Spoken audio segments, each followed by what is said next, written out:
What's up, everybody? My name is BMax, aka Brandon. Tonight's episode 38 of the Anime Dojo. I'm alongside Chris and Deon joining us again. Gentlemen, how y'all doing this evening? Doing Feeling up. fantastic. Feels so Feeling good, good. so, bro. yeah. So we have a couple things to get into tonight. We're going to talk about the anime summer 2024 season as a whole. We're also going to talk about Solo Level doing something kind of interesting for its premiere, something that hasn't been done for a long time. It being on a very interesting anime. We'll talk about that. Also, we're going to also talk about Netflix. Chris brought this up. Netflix has done something that I think most other companies would not do, and it has to deal with One Piece. We'll get into that as well. But the last thing we'll do, we're going to go through Magic and Muscles episode 13 and Solo Level, the one everybody's been looking forward to, episode 1. So let's start off with this. We're going to start off with the 2024 season for anime. So far this January, or this winter season for 2024, starting off this year, it's going to be 47 different anime shown. Some of your top picks, we have Solo Level, we have Magic and Muscles, we have Journey's Ends continuing. I can go down a list of, we have Shangri La, we're going to have Demon Slayer down the road, we're going to have Academia down the road. Gentlemen, I'll start off with Deon. What are you looking forward to in this 2024 season? And what is your expectation after the whole season ends? How many anime do you think we'll end up getting this season total? Whew. What am I most looking forward to? It's hard because there's a lot.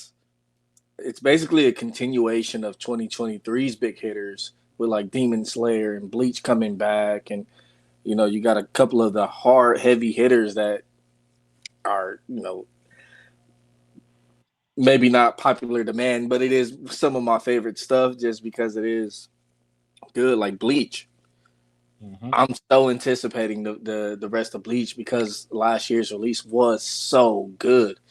Um, but I'm interested in seeing what some of these newer animes have, especially some of the isekais. I know we talked last time about how it was getting played out, but I'm looking forward to seeing with this culture of isekais, everybody's getting that lash out. I'm looking forward to seeing what they do differently this year, um, as far as anime in general with the newer releases. Speaking of isekai, I forgot to mention one. We're getting the Harley Quinn isekai. We're also getting, and I think me and Chris, did we watch this one yet? Oh, we're watching it right now. We're watching one from High Dive, which is Chain Soldier, which is actually pretty good. Gushing over Magical Girls is actually pretty good. So there's a couple new ones in there that are kind of different and doesn't really fit that mold for what you would get normally in this season. I think those are going to be ones that are on the radar. Chris, what are you looking at this season that's going to catch your eye and kind of looking forward to it throughout this season or throughout this year? So, so I am genuinely looking forward to a lot of the action animes because that's my favorite. Mm-hmm. Like I'm purposely looking forward to see even like the one anime that hasn't been announced for its next season, but I know it's going to get one is Doctor Stone. Doctor Stone was one of the most consistent shows on the chart this past season, and it's one of my favorites. So I'm looking to see which shows are going to be consistent amongst the chaos of on these charts. Okay. Now a few notable animes besides Solo Level. I'm looking forward to, just like you said, I'm looking forward to see how the Harley Quinn Suicide anime is going to go. Only because I think the mashup between Ruby and Justice League wasn't too bad. So I'll be interested to see how they do it. And furthermore, the other one I'm looking forward to is Kaiju 8, which was postponed again only because this season is already stacked up as it is. Speaking of Kaiju 8, and me and Chris have talked about this. Dion, what do you think about that? Kaiju 8 said, you know what, we were going to come out this winter, but then we were like, nah, you know what, we'll wait till later in this year, sometime in the spring, most likely, to come out when more heavy hitters are out. Do you think that's a good idea, knowing the fact they probably would have done okay this winter? I think it shows confidence in them Okay. release this out when some of the heavy hitters are going to be out. Because I definitely, as a newer one, I definitely wouldn't have been ready to go up against some of the animes that they're going to have to. But then again, you still have to compete all year round with things like One Piece. Yeah. So is there a good time to release? And if so, how do you even judge that? Yeah, that's true. Um, it's also kind of interesting too because we also got, was it this season we got the announcement for it? It's gonna be next. One that was kind of on the back burner for this coming season is interesting because we're also gonna eventually get the Spy in the Family movie sometime this year in America. That is guaranteed. That's code Spy in the Family Code White. We're also getting the another movie that's coming out. Oh, that was another one. My Academia is making a movie that's coming out sometime soon. I think that's also this year, completed for this year. So that's the other Along thing. with their new season. We're along with the new season. So we're getting a lot of other things as well. Movies coming out, spin-off things. It's gonna be an interesting year because you're gonna have so much this year. It's gonna be hard to keep track of what was really good and what was really kind of But different. but Brandon, I think it should be noted that there was also the announcement of the return of Dragon Ball I guess there was. They're making a Dragon Ball kind of like a baby continuation. continuation of what the series was going to right now. So that's eventually going to Hmm. come out. Like you're gonna have if you these are gonna have Dragon Ball, One Piece, My Hero Academia, Demon Slayer. We're gonna continue. You're gonna have Bleach coming back. You have some heavy hitters from the old time, but then you also have some new stuff that's probably not gonna that's been sticking around. Journeys Beyond Furies Beyond Journey's End. You have Shangri-La. You have the fact I think Dead Mount Death Play is going to come back sometime this year. Like this is like you get the old, you get the new, and I think that's the thing I'm loving with this year so far. You're getting a lot new, but it's new that's interesting and different. I will say this: me and Chris both watched Chain Soldier and the Gushing Over Magical Girls. They're kind of a little more adult, but I think the way they're doing the story is fun. I also believe if you want something a little more serious, I I can't say enough about Dead My Death Play. Like Dead My Death Play is worth a watch anyway. That's one I would highly recommend. Also, Classroom of the Elite that's still going on is out there as well. Deon, what were you gonna say? No, I was just saying that Dead Mount Deathplay is definitely up there on the list of things to watch. Yes, I think that's the thing, Chris. I'm gonna ask you both this question before we move on to the next topic.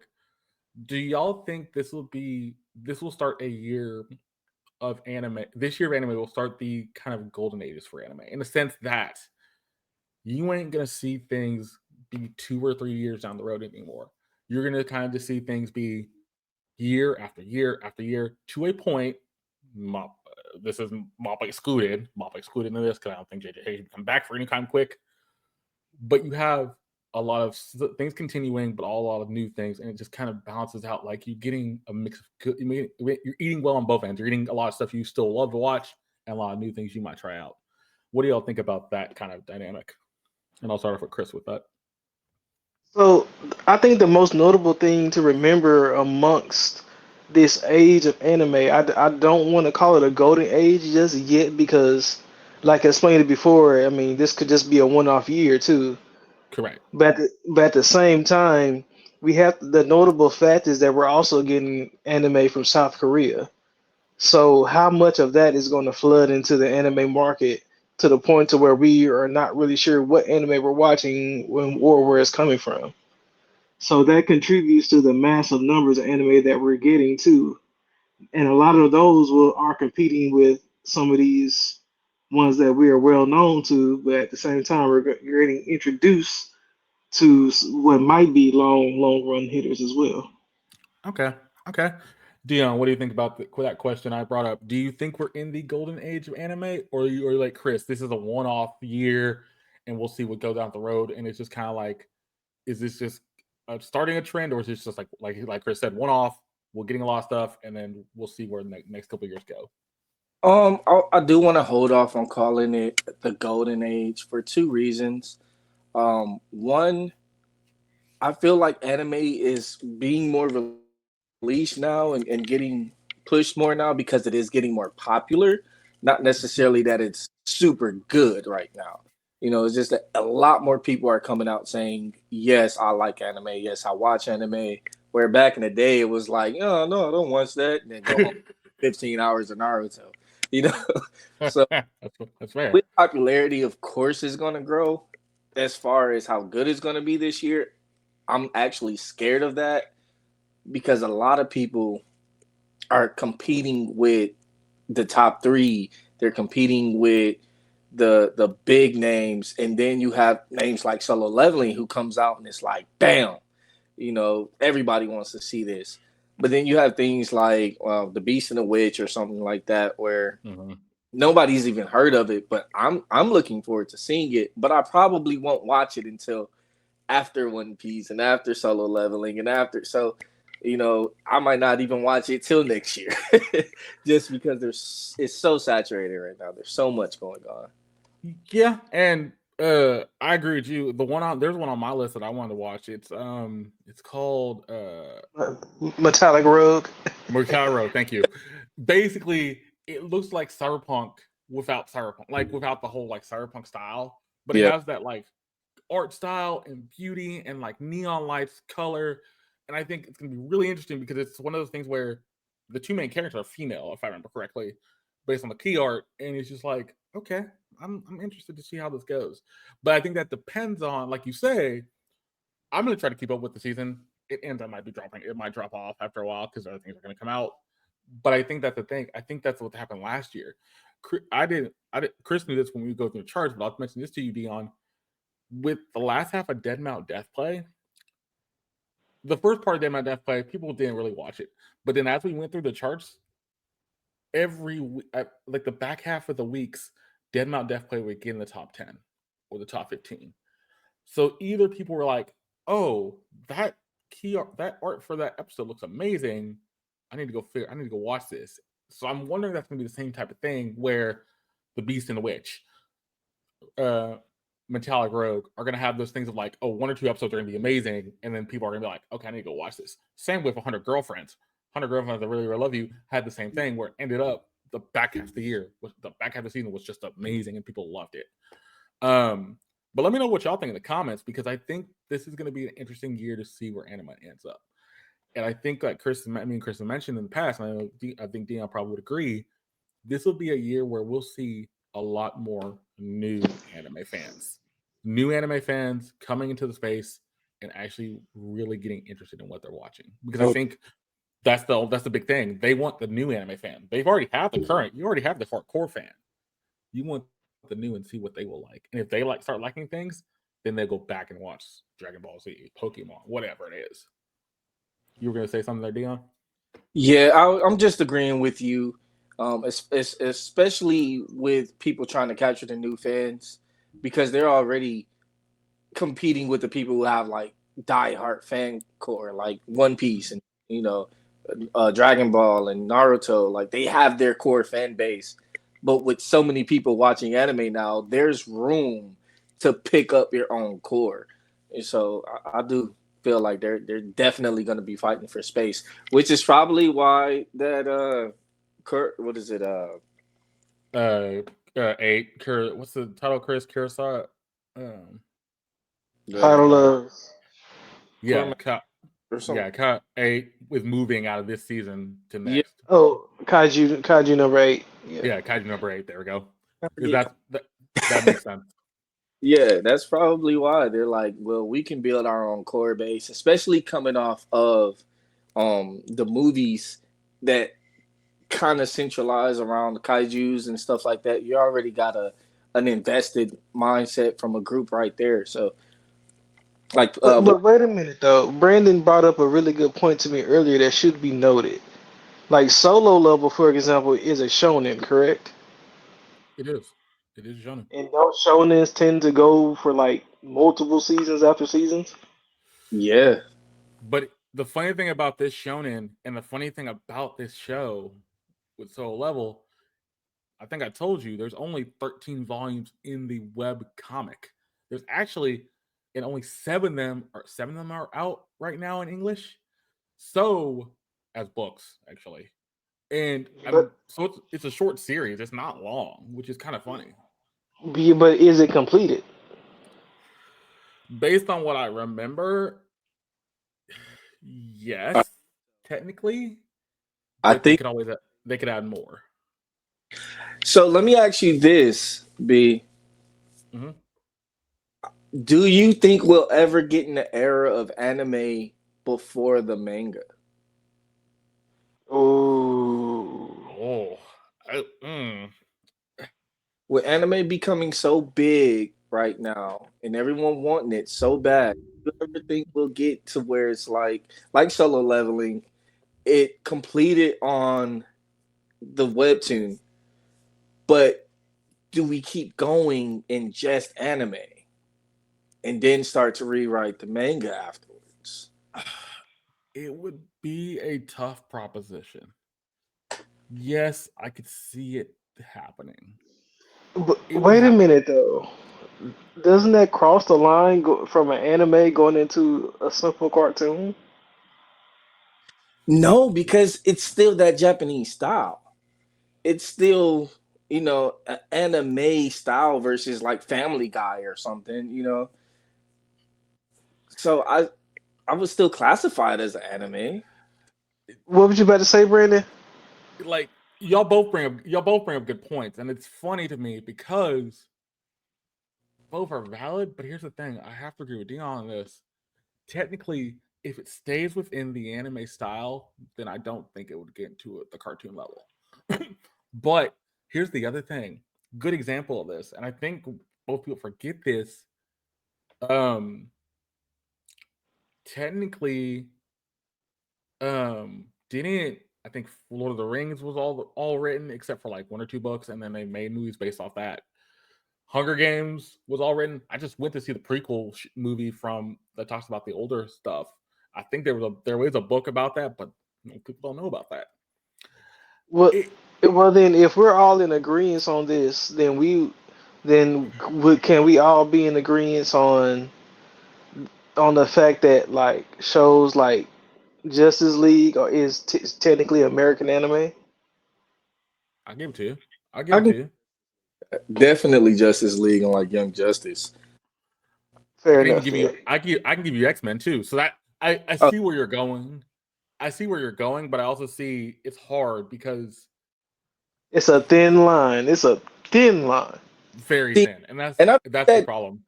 you classify a cartoon too. Like when I was growing up, a cartoon to me was like maybe even I don't know, but like it wasn't for adults.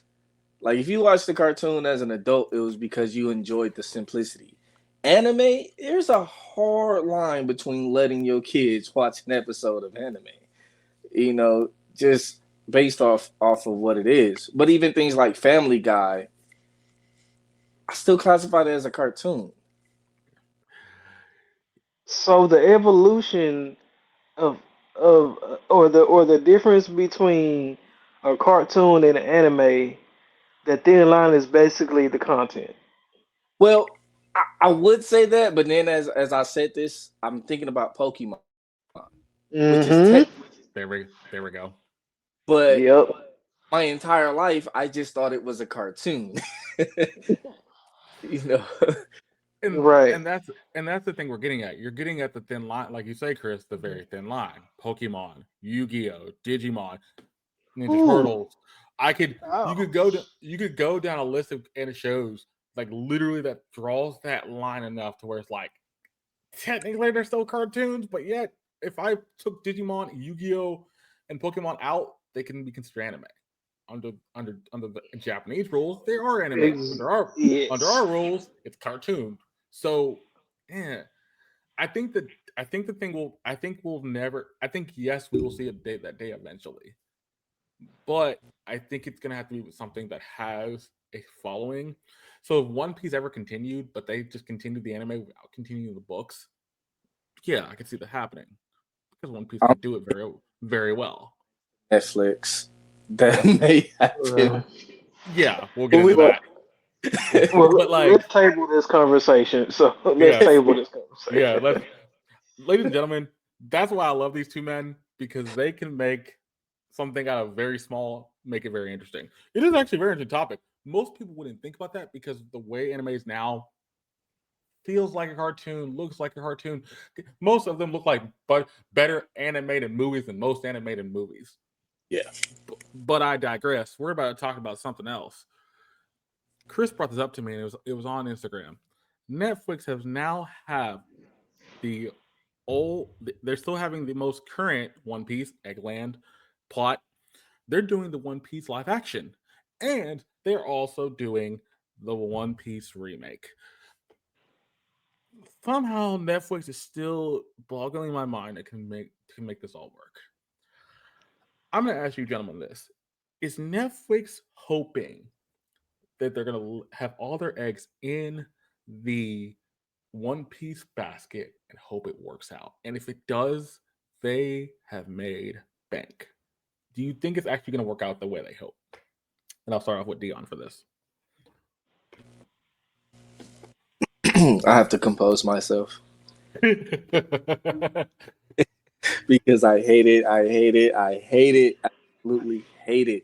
Yes, it is a continuous cash grab from Netflix. They did it with Marvel. Now we're seeing it with animes, with the live action movies.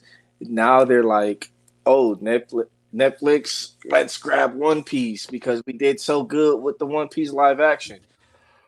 But I'll say this: Netflix attempted this once before with One Piece by grabbing them and putting it on Netflix, and they stopped showing they stopped showing One Piece.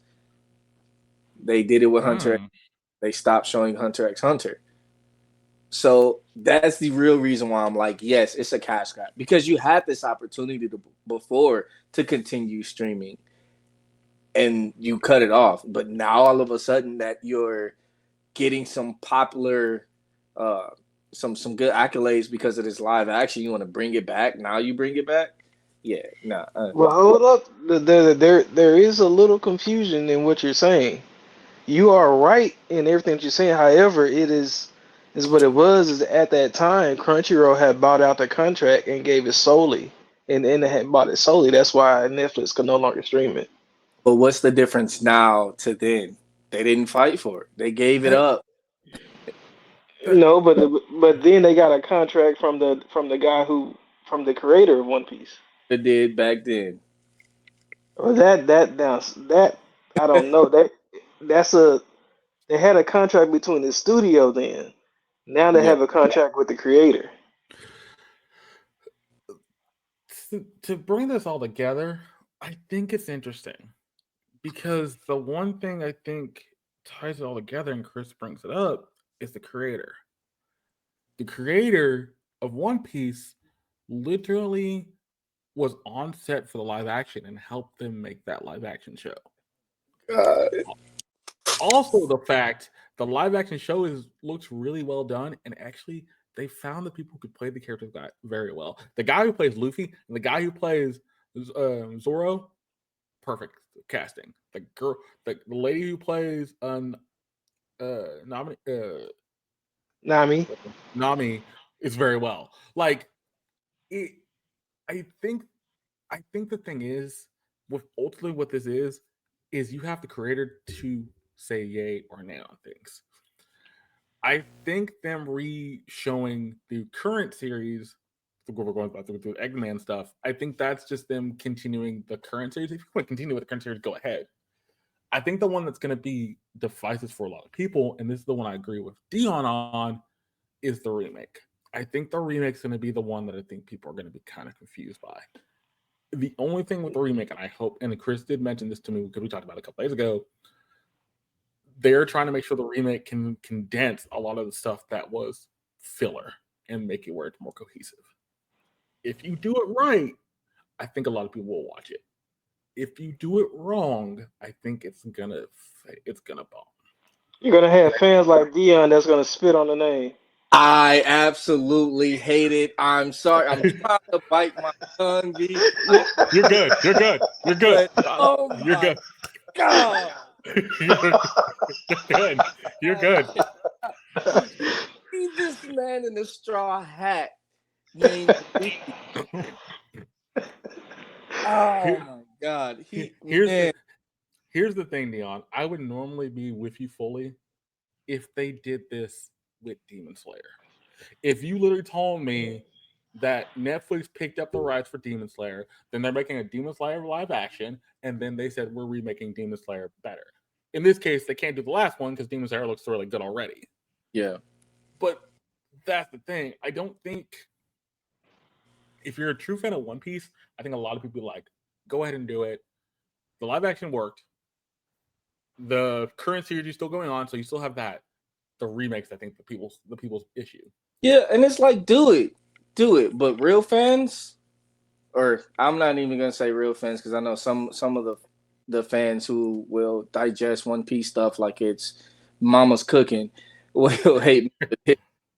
But I'm gonna still watch it, but I'm considering it a parody, not necessarily a Oda stamp approved remake. Because it's Say done by what you will, but it is an Oda stamp Yeah, approval. he that's he's fine. he is That's stamped it for approval. That is true. He did stamp And it. the idea, if you watch the documentary, the idea in having his cast was to show what parts of the world his characters were actually supposed to come from. yeah, which is fine. That is absolutely fine. But just because the creator created something, when you read a book, you're not reading it. Right. It doesn't matter what Oda put. Like, okay, you want Luffy to be Brazilian. My Luffy is not Brazilian. You know, like it's fine. You can create your show however you want to create it. It's yours. That's your baby. But as a consumer who grew up watching One Piece, I'm gonna be like, yeah, no, my Luffy don't sound like that. My Luffy don't look like that. My Luffy is, what I see. Let me do this. Let me do this, Dion. I'm sorry to cut you off, Chris. I do apologize, but I'm gonna say this. Honestly, the only and it's funny. I'm not a huge One Piece fan. The reason I wasn't because to get into the actual show would take too much Yeah, normally. yeah, like 200. But I will give them credit when you made the live action. Me and Chris did this, and I'm actually looking forward to the remake in this sense. You made the live action. Me and Chris watched the live action about 3 times all the way through. And it was the most fun I've had with a live action show that actually made One Piece seem legit. What I when I if the remake comes out and it's good, I'll actually watch the remake and I'll go through One Piece in my spare time. That's the Ladies and thing that gentlemen, this is the difference between a hardcore One Piece fan and us. But you know what? I also think that could be something that Oda wanted to happen was correct. engage people with a little diversity and say, let's bring in more people. Like just making Usopp the way he did, and I can stick with Luffy too. Keeping Luffy more charismatic and you know, basically this loving character, whereas in reality, Luffy don't care about nothing but meat and being king of the pirates. He could care less about everything else until the very last minute when he turns into Sage God the Sixth. And like every time you make him mad, it's the last minute. But I'm not gonna. I could go on that for hours. No, you're not, and you're not wrong. And I think the thing is, ultimately, what they want to have happen. We talked in the first topic. They want new fans of One Piece. Yeah. That's the big thing. So if the remake does that, where you're cutting out half the filler, you keep the story concise, and alongside that, the live action continues and you going through the rest of the arcs. That's the thing they want. If that ends up working out, this was all worth Netflix's money. Netflix all paying all the money. if it doesn't work out, I think Netflix overpaid for something they didn't get the investment back on. You You bring up know what? you bring the point too of Marvel. Marvel was the big thing that was on Netflix at first, and then Disney said, "You know what? We're taking all that stuff back and putting it on our own streaming site." And it didn't help Netflix in the long run because they had nothing to combat losing all that. But we also remember the Netflix Marvel series was a hell of a lot better than the Disney shit. Correct. Sorry to Oh, say it. No, uh, you're fair. You're fair. That's fair. definitely. That Daredevil is still my favorite Marvel release of anything, and that's So including which I am a big fan of the actual character, not necessarily the movie that didn't.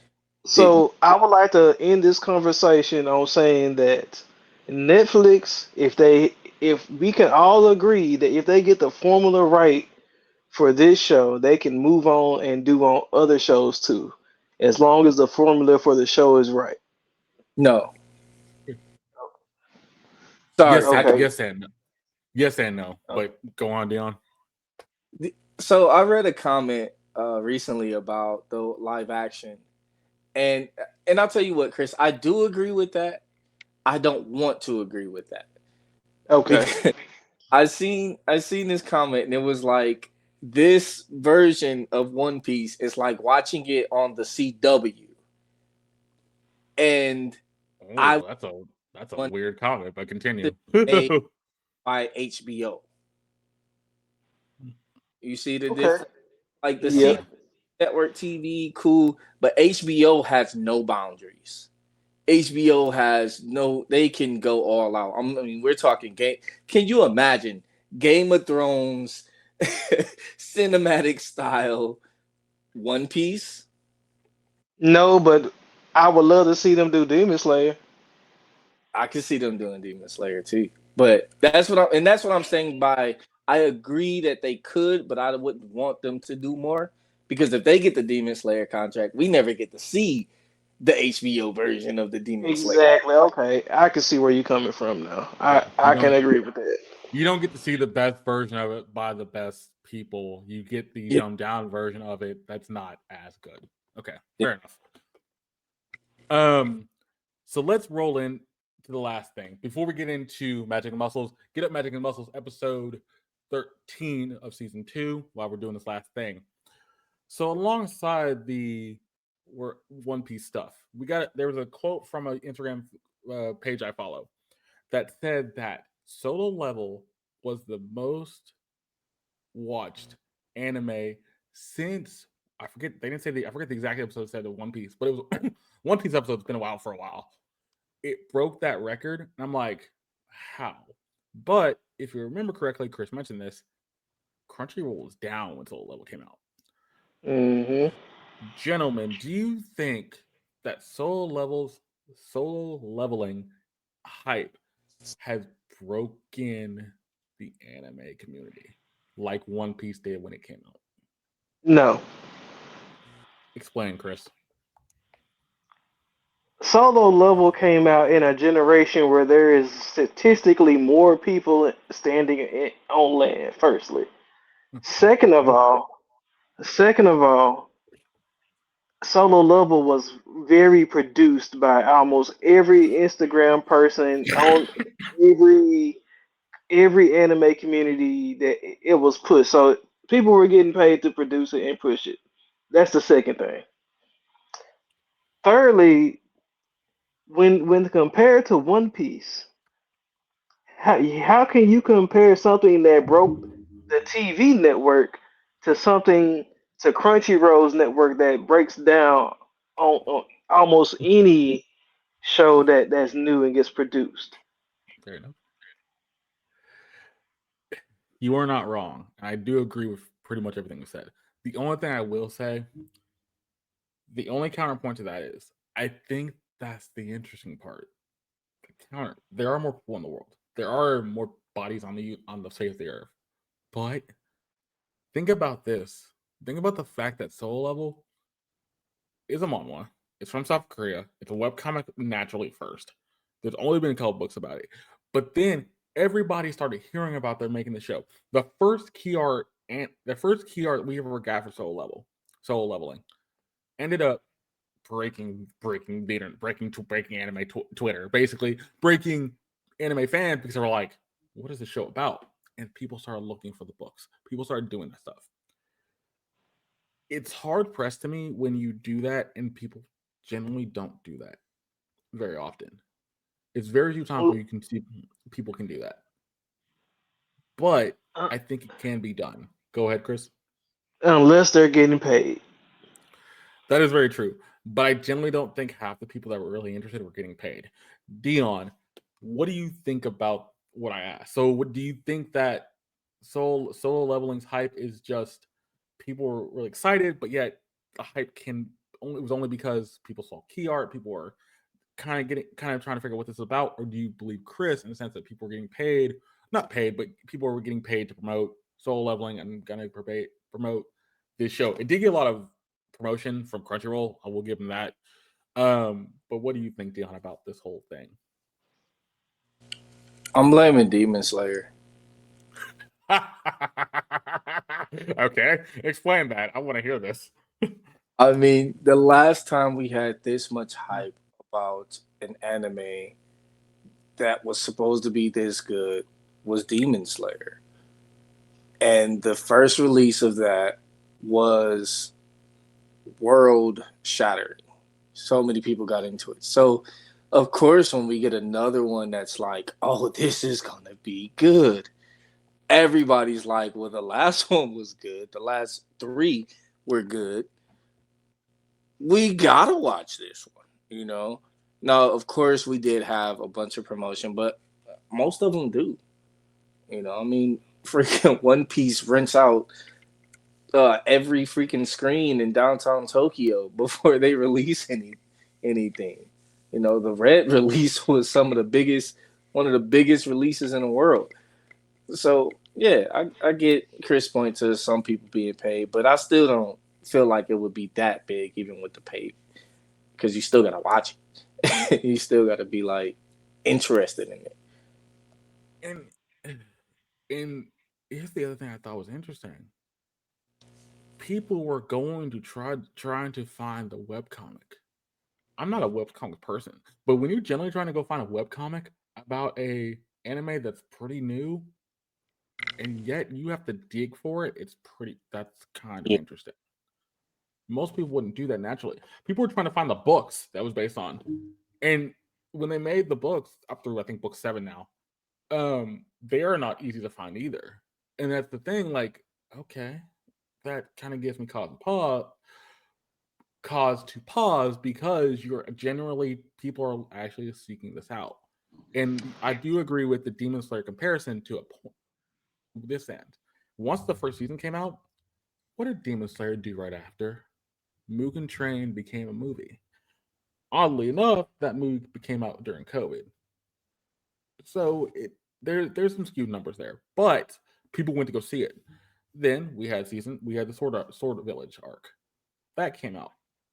Then we had this last arc. And when they said they were going to do a 1 hour thing for it, what happened? Most people went to go see it. Even though most people didn't want to spend about 30, probably $15 that it would be to go see it because they thought it was going to be high. But did people care? No, because you're a Demon Slayer fan. Yep. I agree with Chris. I think it's a mix of both. I think there was a little bit of paid things. I could see people, cosplayers, or people who do YouTube channels that have huge following. They probably had people talk about it. But I also genuinely believe a lot of people who just wanted to talk about it talked about it and found stuff about it. So, Chris, I'm going to ask you this. Can we agree on this, though? Can we agree on the fact that this hype is probably going to be one of the biggest hypes we're going to see in a while, in the sense that I think you're going to have more fans wanting to talk about the show, trying to figure out what the next plot point is, and talking about what's coming up next. Because if that's the case, I could see this where every week we get people talking about it, every week trying to find lore, things are coming out. Once the key art comes out, people are going to really dig their teeth into it. Do you agree with that, Chris? Do you think people are going to really try to dig their teeth and try to figure out what's going on in the show? Honestly, I'll ask me that question at the end of the episode. Yeah, I will do that. I will do that. Um, but yeah, let me know what y'all think. I think it's gonna be interesting to see where solo leveling ends up. I It's think probably it's go ahead. we got to make the point too that solo leveling was going up against an anime with arguably the biggest fan base for animes across history. Correct. So That's the other thing. I think if it was going against something else, it wouldn't have worked.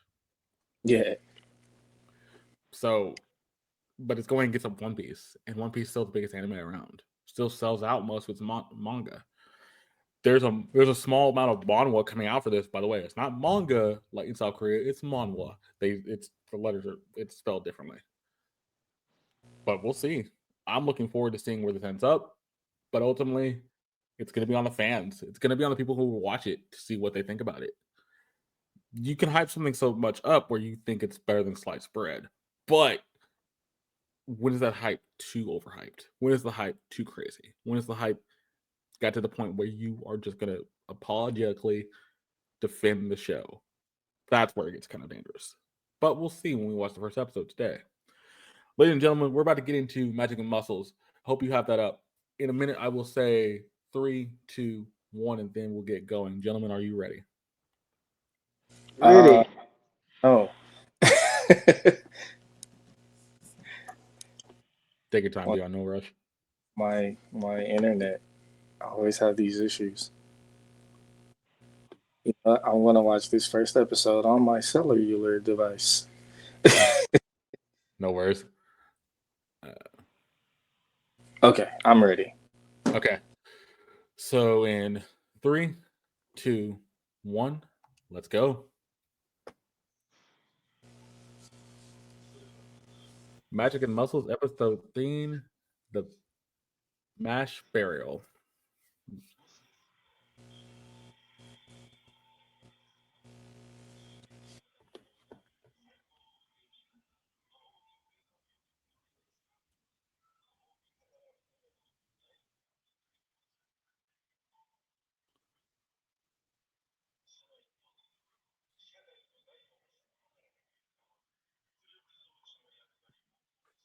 Oh, they're actually just recapping all the fights and stuff we just saw. Okay, that's what that was. Man, this rap song for this opening goes hard. Why is it so good?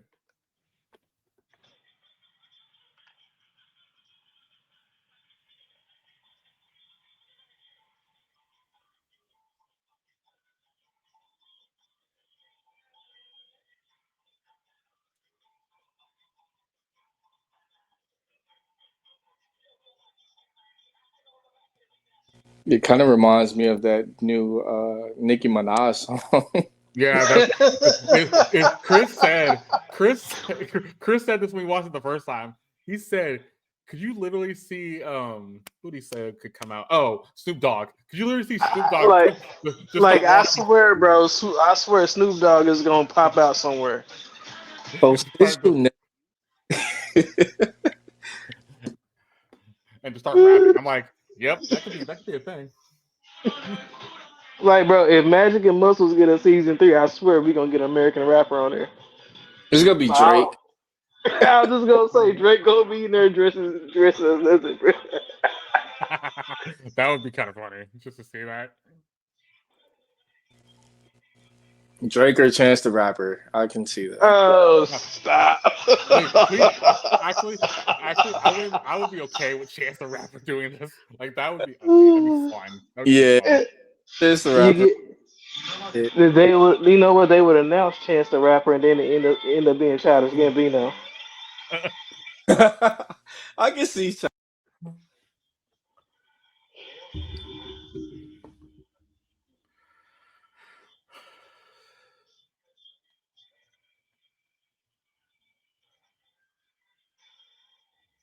Ooh, kick to the face. All right, yeah, Freddie kicked him to the face too.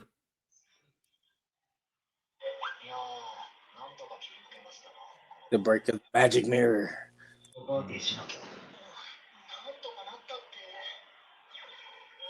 Oh yeah, the guy said he was going to tell the teachers that he didn't have magic.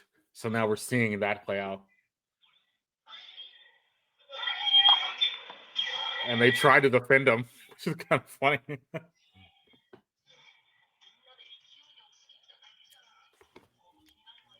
I'm liking how it's literally just the next episode. Yes.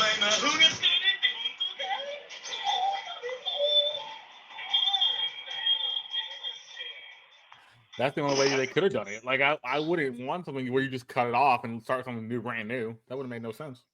Is his comeback him already being like the next year or something? Yeah.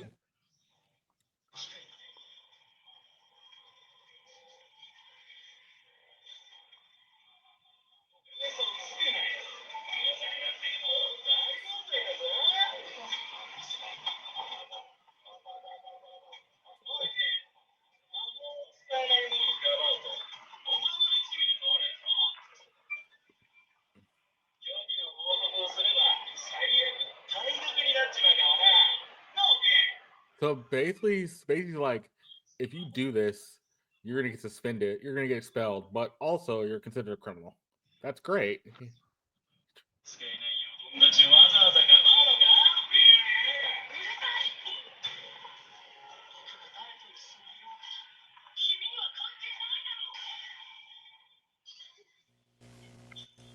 Not Finn being gangster for once.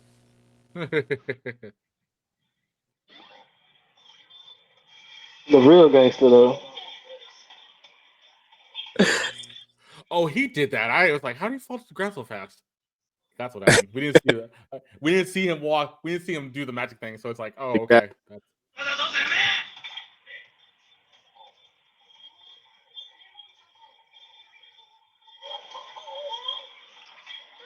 Look at the size of the cast on his leg. Like for real, bro. that cat, 6 ribs, skull, bleeding. Okay, that's multiple internal. Okay, the dude's we dead at that point.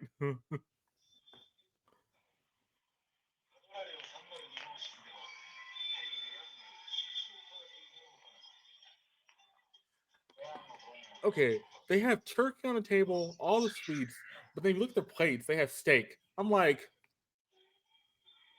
it's food. Jeez. What I would pay to be at that dinner table. I don't believe it. Mash out cream puffs. Like the cream puffs actually still being there. Yeah. Yeah, he would have ate them already. He's totally ready to party. It's funny.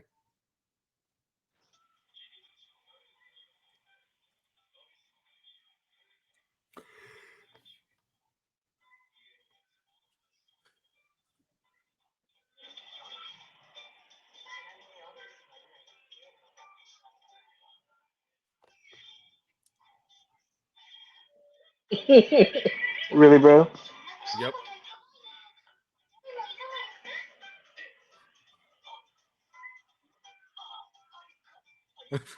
He literally breaks because he can't speak to women.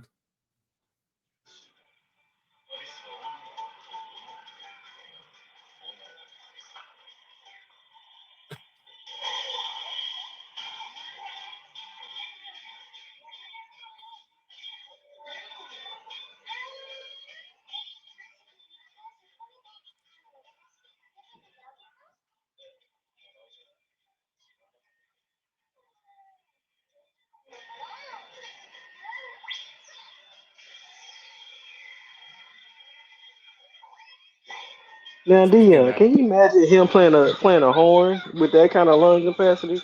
that, nobody has a luck capacity for that.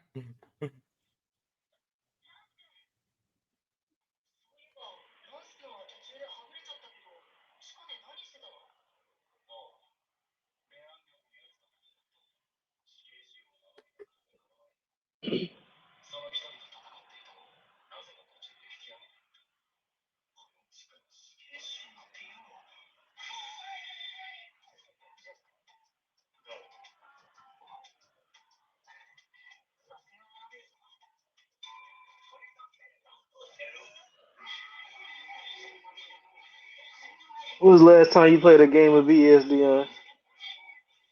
Man, it's been a while. It's been a while. It's a fun game. Got me in high school. Where would you say the origins of that game came from?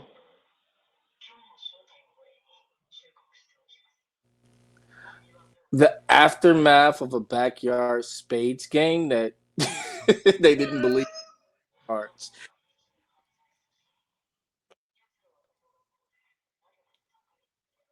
By the way, why is the one dude laying on the floor back there and all the bandages? How'd that happen? I didn't even notice that. Yeah, the first time we watched it, I didn't notice it because I'm just listening to them two talk, and I'm like, why is he laying on the floor back there?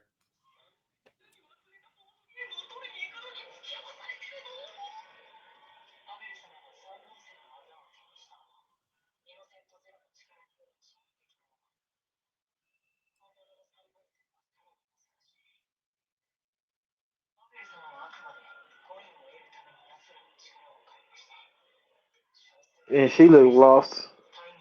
Yeah, she does. All the people doing random stuff in the room.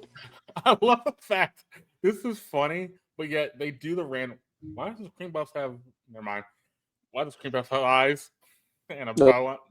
her little baby she gave Mash.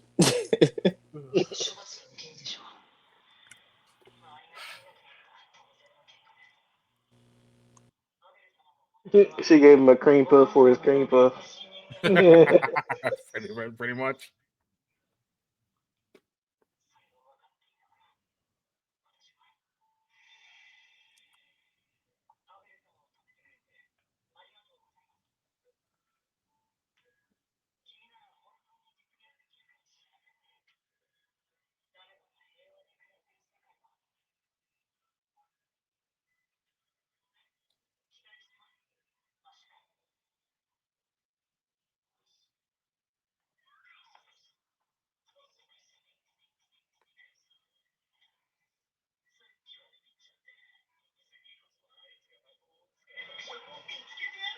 Now see, it's always the one.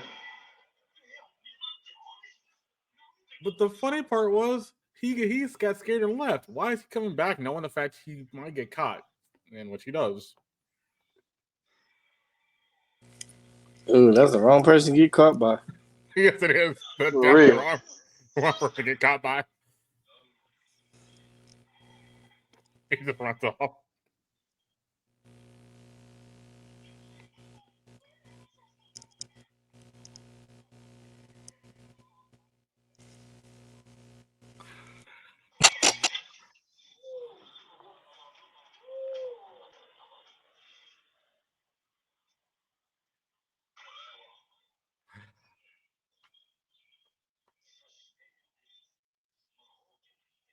Bro, I swear this is a parody on Harry Potter. Oh yeah, it's definitely One Punch Man and Harry Potter had a baby. Absolutely. That's a fair comparison. Absolutely.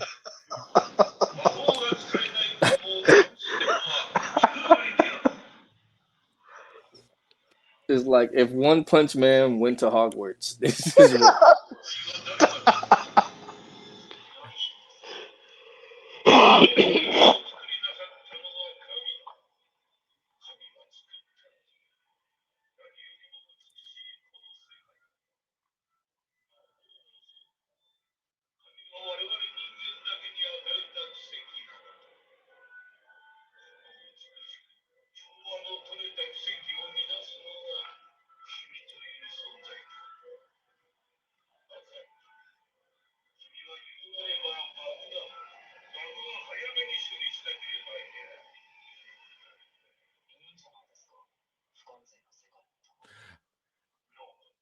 And that's the funny part. He says that God created this world, but yet isn't there's not everything that's perfect, right? Mash just kind of answers that back like, that's right.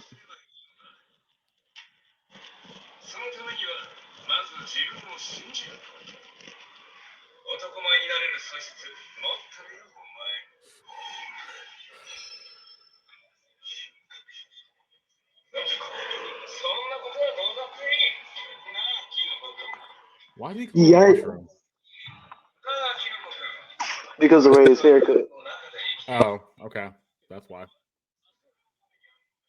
Now that background music. Now I swear you gonna hear Snoop Dogg in the background. Now that's the Wu-Tang Clan. Here's the thing with this though. They're playing rap in the background of this scene where they're just having a conversation. And yet you're supposed to be listening to conversation, but yet you're listening to the rap music in the background. What does that tell you about the show then? Or what does that tell you about us? That's also true.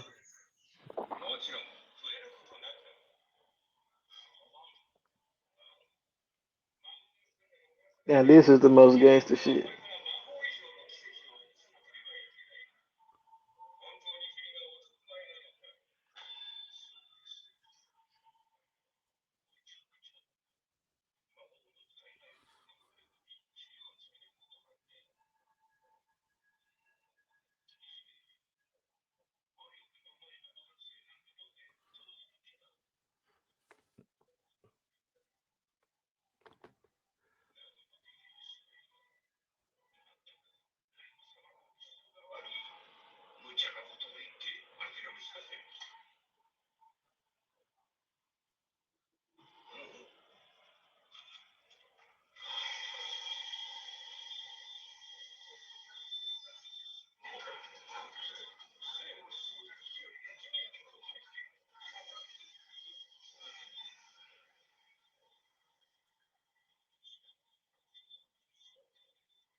That's funny.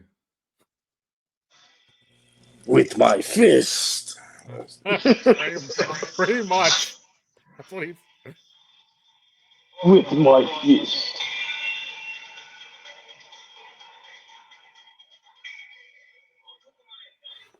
That's still weird. He says you're hot stuff, but he says nice guy in English. I'm like, wait, what? Sense.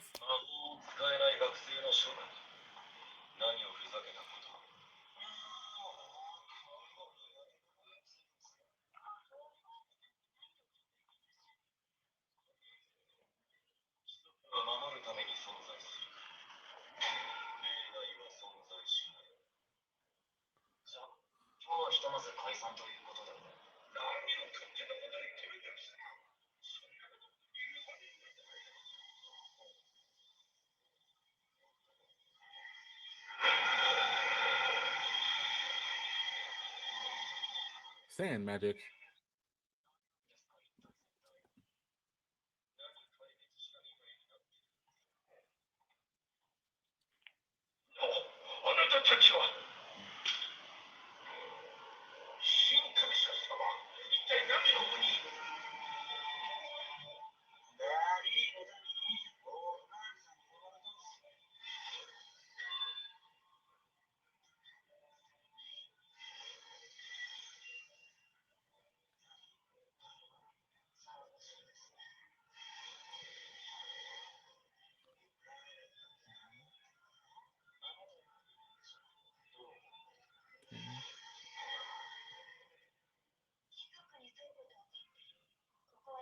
Okay.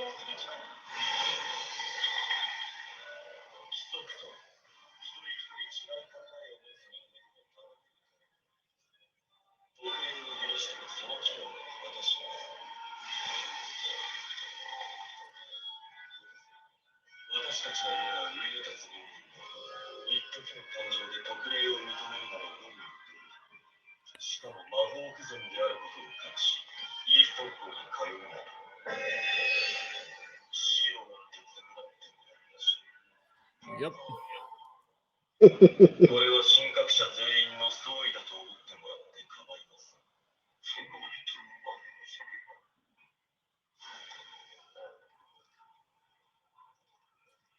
Uh, what the? Oh yeah, yeah.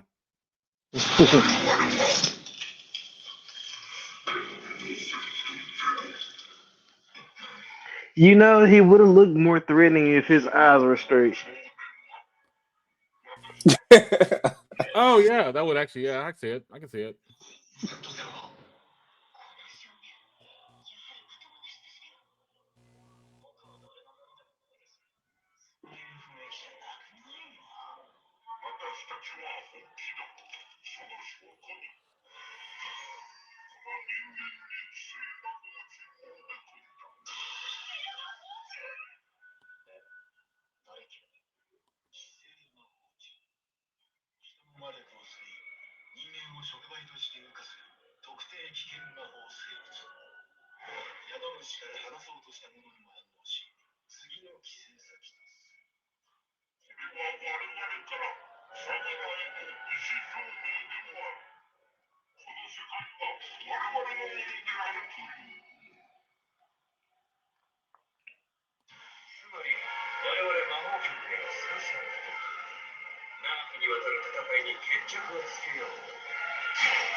Yeah, and then Mash goes, I'm just gonna rip this out. And then eat it.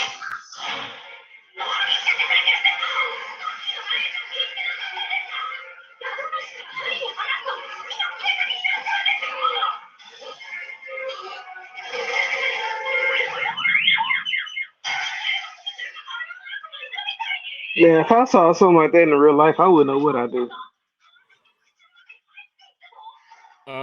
In most cases, I would probably just run. But like that's like you know the little things that come out the little eggs on Alien.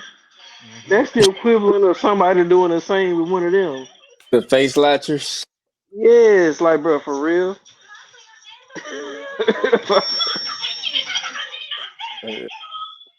You got to be some type of crazy to even try that. Yep.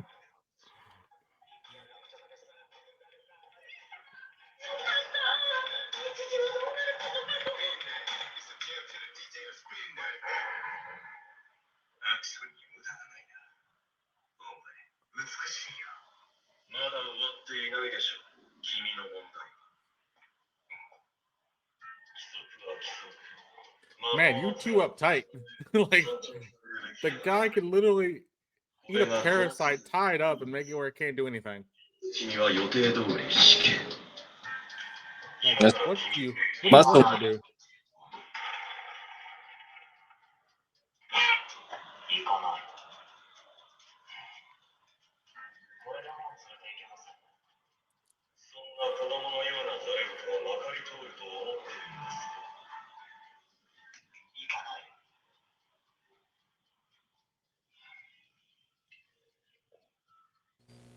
Uh-oh. What a divine.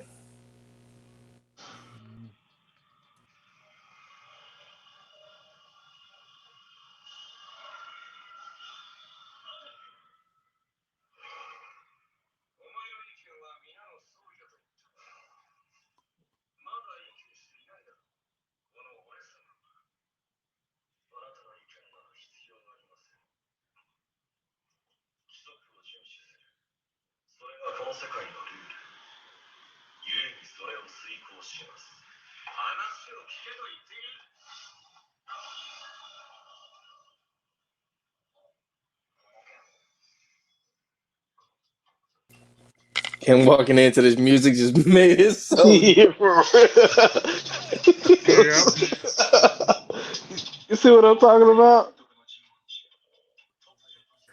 That was gangster.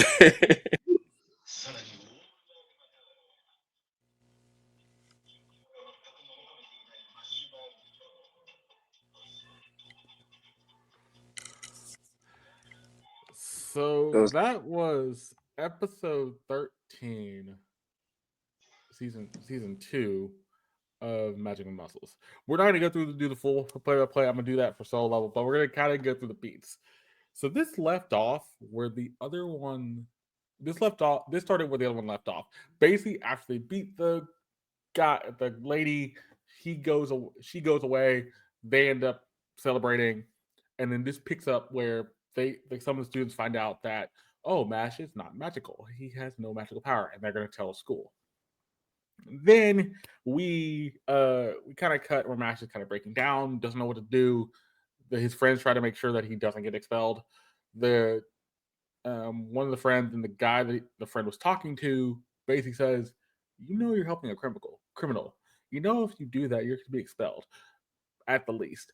At worst, a lot of other bad things could happen to you. And he said, I don't care. I'm going to help my friend.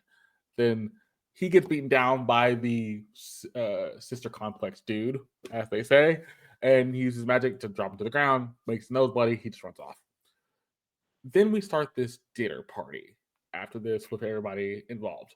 But before I get into that, I'm gonna start off with Deon. What do you think about this first little section where we picked up for where we left off, and then we kind of get the premise of like Mash is in real trouble now? Well, I will say that I do love the fact that it just, like I said, just picked up like the next episode because you want to find out what happened because all the students, or this student apparently found out that Mash can't use magic. But the way they played that, they kind of just skipped over that little fact and just let this one guy carry out.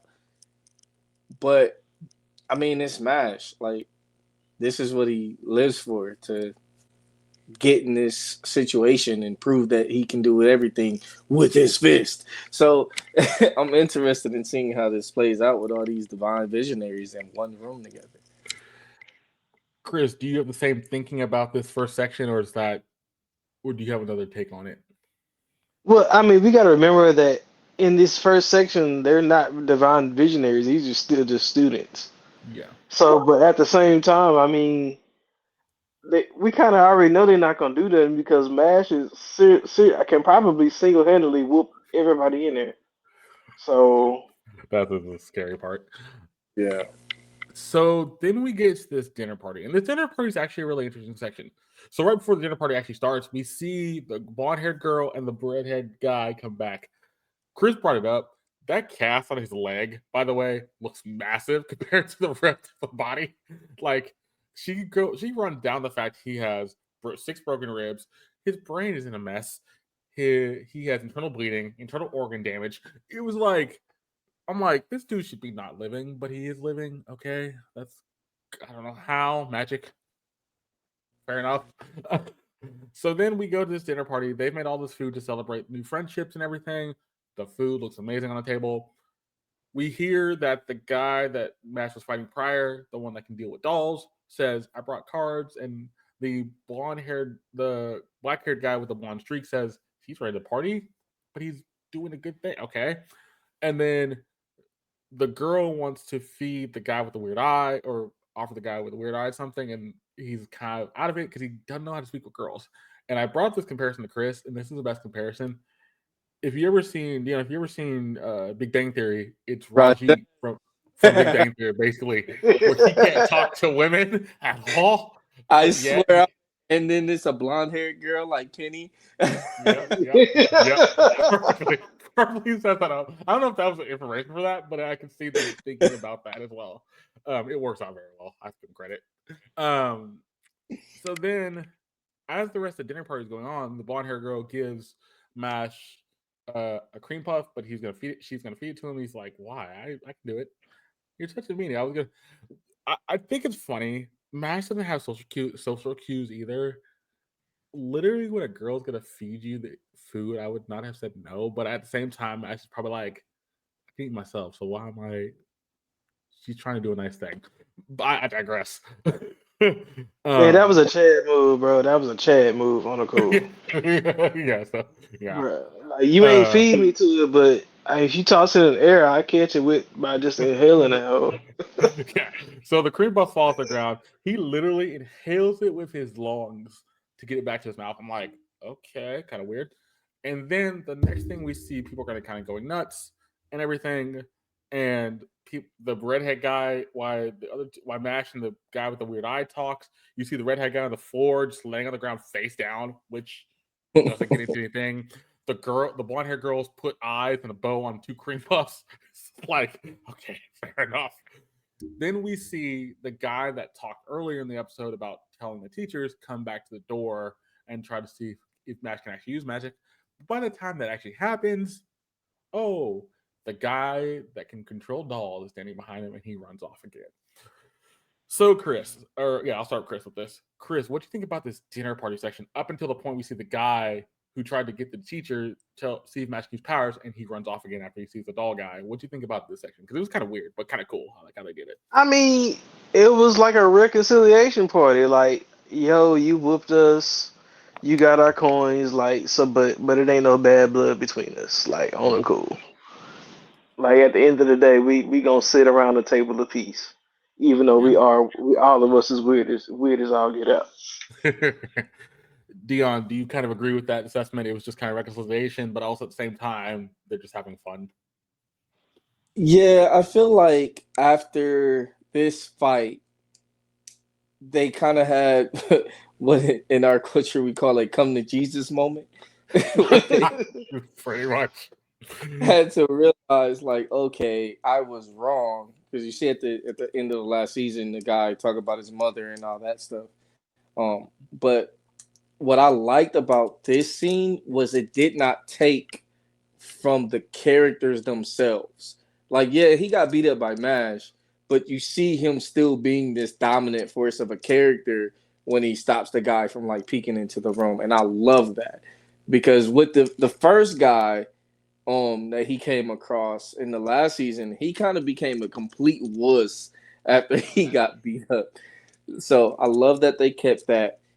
And the second thing that I love about this scene is them kind of basically making Mash their captain. At the table, Oh, the guy with the weird eye, he's like, this is the dream we had. We thought we could do it with Abel, but we now see that you're the one that can kind of make this kind of fruition. And then that's when we see my man just laid out on the floor. Like, and I have to give this show credit. The other thing you do, and I remember when we watched, I forget what show we watched. We're watching Classroom. The Lean does the same thing. There's small things in the background you need to get attention to. This show does it here, where you get the first time me and Chris watched it, I forgot the guy was laying on the floor. I didn't see the cream puff thing with the girl. So like those small details are doing to show you what the character's doing outside of the actual conversation you're hearing is actually really interesting, and it makes it more funny because they've kind of all gone kind of weird in the sense of this party. They don't know what to do now. Even to the point they play a game called BS, which is a very fun game, which is something that you don't, which I've played in high school. Chris and them, Deon, both have played it themselves in like high school, college level. It's a fun game, and it's something that most people wouldn't know about unless you understand what BS is all about. So it's actually really interesting that they've had that reference in there too. they've got some culture in this anime. Exactly. Body It's on got this some. is from the hood. Like now, Pretty much. Brandon, we talked about this. Where is the sister studio for this anime? So here's the funny part, Deon. This is gonna blow your mind. So this is made by Apex Studios, but Oh, yeah, yeah, it is yeah. it is published by Apex Studios of America. South Central LA. No. That's the thing. It was published in America. Where are they publishing this at exactly? Because that tells me somebody did some research and found what BS was about and put it in the show. Because Yeah. I don't think a Japan-based company would know what that would have been. And this is just a funny reference. But I will say that particular hip hop culture has a big fan base in Japan right now. It does. That's also the thing I will say. Street Fighter is that way, where the whole game is basically hip hop culture because Yeah. it goes back to like Street Fighter 3 kind of style. So I can see where it's coming from, but it's also kind of interesting, like doing hip hop culture, and yet that's odd because But it's an American thing using a Japanese show. but They I was commit. gonna say was that Dion. We Yeah. found out that this studio, part of the production was done in New York. I guess it New was. York, where it's from. That's why the music sounds like Wu Tang. Yeah. Bro, See? Yeah. Yep. Yep. that's it. I swear the RZA is on this soundtrack. That's the Yeah, other bro. that's the other thing I'll give this credit. And we're about to talk the back half of the section, the last half of the section, because actually the last half all kind of combines together. We start the last half of the section where this bird is flying into the building, into this room, in the room where they're in the party. By the way, the room pretty much just flies through the glass, doesn't get hurt, drops the letter off, and leaves. I'm like, wait. It's Ludwig from Hogwarts. It's the White Owl. I, I can believe I can believe that, but the problem is, like, he literally flies through glass, he leaves a little glass hole and leaves, and yet nobody says anything. They see the owl, he drops a letter, and just is gone. I'm just like, Yep, Hogwarts, bro. He had to okay, get back to Dumbledore. okay, fair enough. Yeah, I I get it. mean, I mean, I mean, he had to tell them what music to play for that intro, bro. Man, I am convinced this takes place in the Wizarding World. I'm very sorry. Yep. It has faces in it. This is the Japanese school. They muggles. Oh This is man. these version of Hogwarts. Or So then the blonde-haired girl, the guy with the weird eye, and Mash read this letter. They kind of look shocked. They're like, the blonde-haired girl face turned red. And she's like, oh. And the guy with the weird eye is like, that's not good. We see the next day, he is summoned to the Bureau of Magic. The guy's talking about, you don't have any magic power, but yet you're in a world that's created by a god to make this beautiful world that the people are in it that have magic, and yet the people are in it that have magic are pretty much perfect, and yet you're not that kind of person, so you need to be weeded out. And then Mash's response is pretty much like, wait, aren't there imperfect things in this world? And the guy's like, wait, what? No. And he literally breaks for a minute, and he goes, "No, that's not what we're talking about here. You're gonna be out of the school."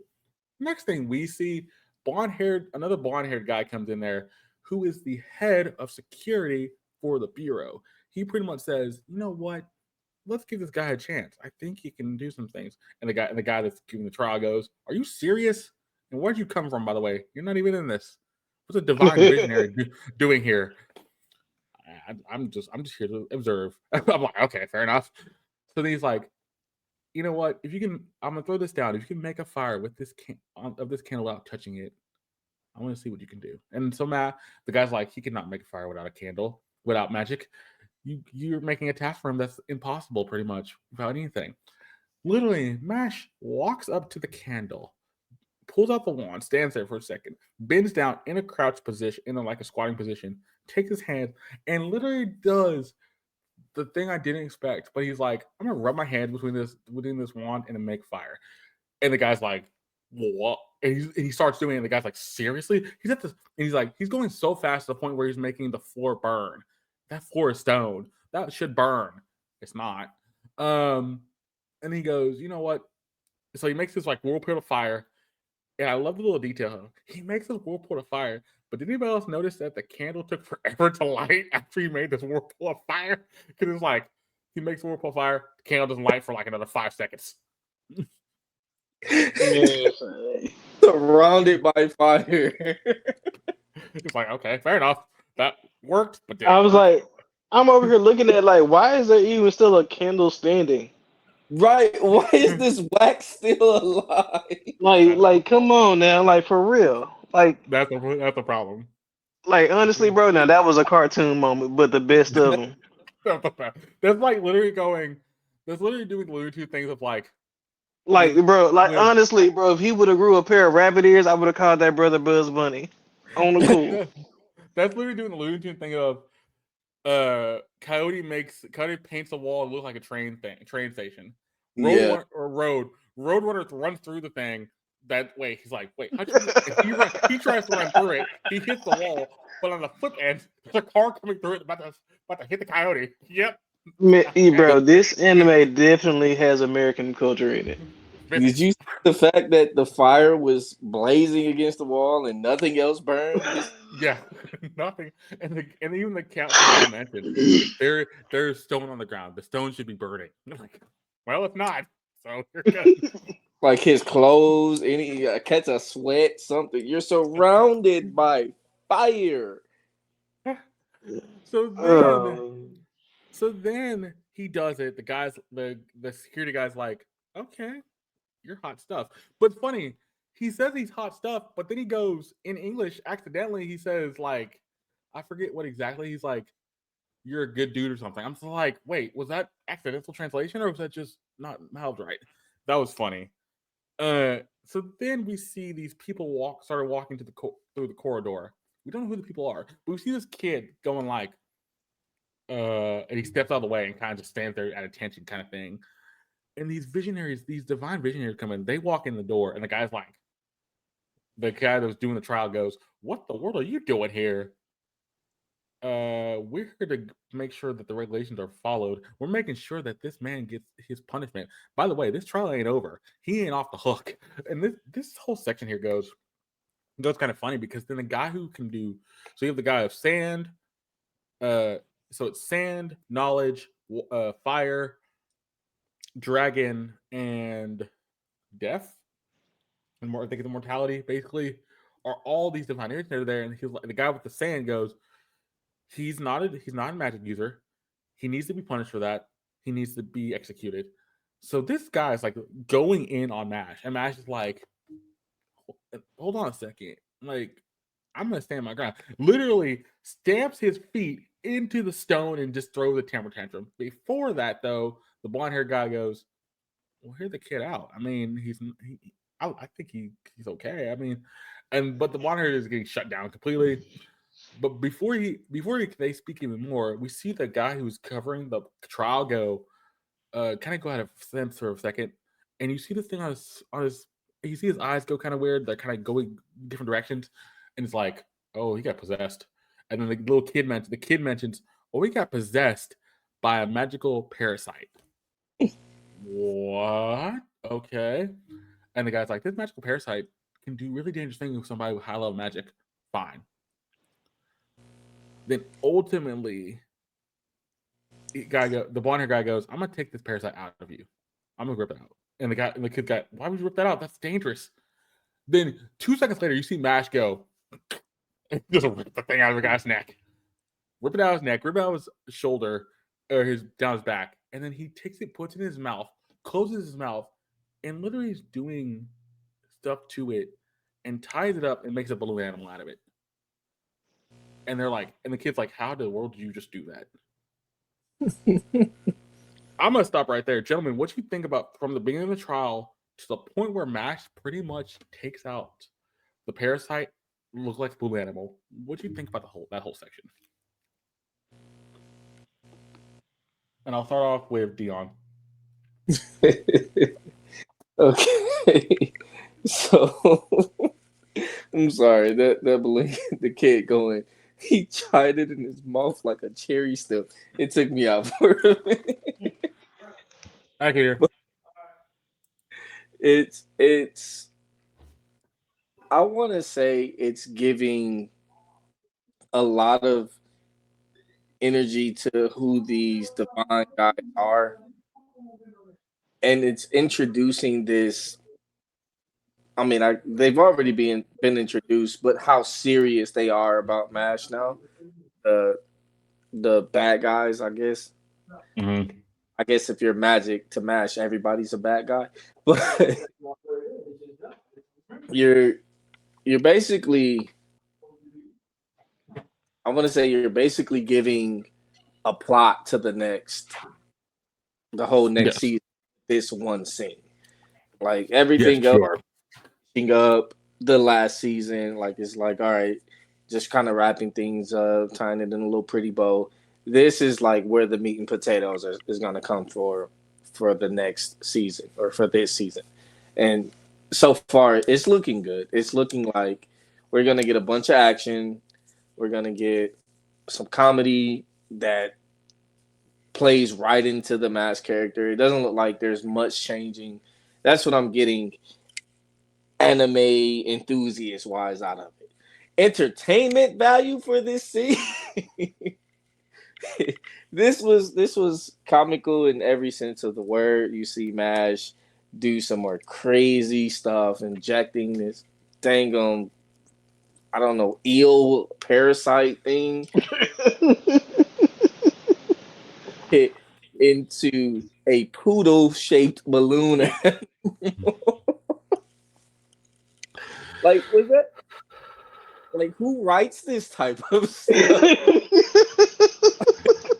I mean, somebody probably thought it was actually going to be interesting, but I ultimately, it's a funny way of doing that because you've already seen Mash do something with his mouth prior, where he sucked up the cream puff from the ground to his mouth.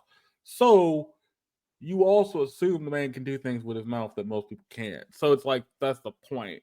They've kind of already gave you one really weird thing. Here's just another. But this is Mash. He could have did it with his hands. He could have. Crazy about this scene. It's like there's so many ways he could have taken this thing out. He could have pulled it apart. He could have swung it and threw. Like I would have given it to the sand guy. That's what I would have did personally. Like here, dude. So, Chris, do you kind of agree with the same kind of thing Deon's saying? Basically, this is just more weirdness, but it works and it works very well. And yet, we know who the villains are going to be for this next season. I agree. Not villains, but we're going to have the council as the bad people. I mean, I agree with that, but I think the coldest moment that needs to be noted was when the students came out and he was talking all that nonsense. Mash was like, "Make me," and he was like, "You being childish." Like, nah, you don't understand. Nah, make me, bro. Like, what are you gonna do? Yeah. You literally have magic. You can literally tear me apart, and you're not doing it. So Exactly, like. Oh, Like He- that's like- the funny Other than part. that, I do agree. So yeah. So we're at the end of this. So then the end of this is kind of interesting. The sand guy gets right up to Mash, puts his wand right to his neck, and then makes a like small little like dagger, not dagger, but like a little bullet looking sand thing to pierce through his ear to pretty much execute him. The security guy for the bureau basically stops him, says, "You haven't heard my side yet." And the guy's like, "I don't need to hear your side. Your side does not matter." Well, you might want to hear it before you do anything because I think we can figure this out. And the guy's like, "Really? I really need okay, fine." But even before they can start talking, the blind starts talking. We see the door open. The door opens. It's the headmaster of the school with the kid, Mash's best friend, the guy with the black hair with the blonde streak. And then he goes into narration mode, basically saying the headmaster came in, the kid came in, all this stuff is about to happen. And as they're doing this, from the time we start the whole scene with the trial to this point, we get the rap music in the background. And I think the funny part about it is when they do the narration part at the back of this, the rap music is playing, but it feels natural because you're like, y'all. I forget who won it. I think both of y'all brought it up. As the headmaster's walking through that door, the rap music starts playing. It's like, okay, that's a way to announce yourself coming into something. Rap music starts playing. You're just walking into this. Like, okay, fair enough. Works out. I'm going to be interested in what the headmaster is going to do because the headmaster agreed for him to be in the school from his father and the guy that was trying to help him in the first season. Which was another divine visionary. Correct. So is the headmaster going to say, "Hey, cool, I'm going to let you stay in the school," or you're going to have to prove some stuff? Man's already proved a lot, by the way. So I don't know what else he can prove. The thing about it is, if anybody just need to come at him, magic or not. If you can face him, then that's Yeah. And that's thinking too. I was kind of the guy broke them up because if you see Mash seeing that sand spiral thing coming towards him, I wanted to see what Mash would have done in that situation. Correct. Exactly. He looks directly at it with his eye. His eye goes to it and like, what am I about to do here? And the guy stops it before he can do anything. Mm-hmm. So there's going to be interesting things they can do with that. Especially now you have two divine visionaries on your side. Or I guess I'm going to say 3 because I think Dumbledore's been rooting for him since day one. And he has to know he doesn't have magic. Like, correct. If all these he had knew from that episode that he didn't have magic. Yeah, so but he let it go through because he knew he was he's gonna be the like savior of this world. He's I gonna be mean, the he beat up a teacher. yes, he did. He did beat up a teacher. Come on. But He you got literally buried a teacher. what I don't know the other guy's name, but the first guy who told him to light the candle, he's on his side. You have Finn's brother, the guy who throws the swords. He's on his side, with the little spider pet. And then now you have the headmaster who's gonna be on his side against one divine visionary who says he speaks for everybody else. We don't truly know how they feel, you know. So this is going to be interesting mix of I hate saying divine visionary so many times, but an interesting mix of divine visionary. Like, which is the thing they're getting at. You're gonna have two sides to the story. So you have two divisionaries that like it, that actually don't mind Mash, and the rest one that doesn't really like him at all. Like you say, what the rest think. If the rest don't really care, yeah. you know. So, gentlemen, before I ask this question, ladies and gentlemen, get up to Solo Level Episode 1. Solo Leveling Episode 1. We'll get in that in a second. But I have to ask you, gentlemen, this. What would you give Magic and Muscles Season 2, Episode 13? And Chris, I'll start off with you. Bro, I am giving this episode a solid 8.4. Explain. As great as this episode is, I would like to have seen more serious plots. Like, like it is very funny and very entertaining, but I would like to see it get really serious to a point. So that's what I'm looking forward to getting from this season. Okay. Deon, what about you? Yeah, I'm right there with like a 7 or an 8. So I guess a 7.5. For what it is, it's an entertaining episode as far as the music and but it's it's very lackluster. Like I at least wanted one fight. Like give me one fight. We had fights in every episode of the last season. We get here and it's not one fight, like not even a skirmish. You see some magic happening, but you don't really see anything outside of that. It's a lot of dialogue, and it's a lot of dialogue that you already knew was coming. With them not wanting him to be there and people finding out, but the one plot hole that I'm looking at in this episode, which gave it like a 7 instead of like an 8 or a 9, is the fact that we start off this episode with nobody knowing but this kid, and he's too afraid to tell anybody. Then we end the episode with everybody knowing that he doesn't do magic. Where was the connection? Mm. Okay. Like, how did they find out? Okay. All right. I agree with that. I thought that was from the last season because they picked that up from the last season. Well, what the last season, that's what I was saying. We just kind of like scooted that out the way. They were like, yeah, everybody who's waking up is going to find out, but it was just this one kid. And then we came back with this one kid being too terrified to tell anybody because he Yes. got by the one dude, the sister complex dude. Then he got threatened again by the puppet dude. So it's like, well, then who told? Like, Well, yeah, I see where you're coming from. so I know agree. who Yeah. I agree Like, with who both was of the y'all. snitch? Who was snitches against stitches? Like, where they at? Mm-hmm. I agree with both y'all ratings. I will say this. I will give this an 8. So right in that set. You gave 8.5. Deon gave 7.5, so right in that middle. I do agree that is a plot point, that is a plot hole, but technically there is a thing they didn't show us, and I would have think they might. This is the thing that I think they would have showed us if they had more time.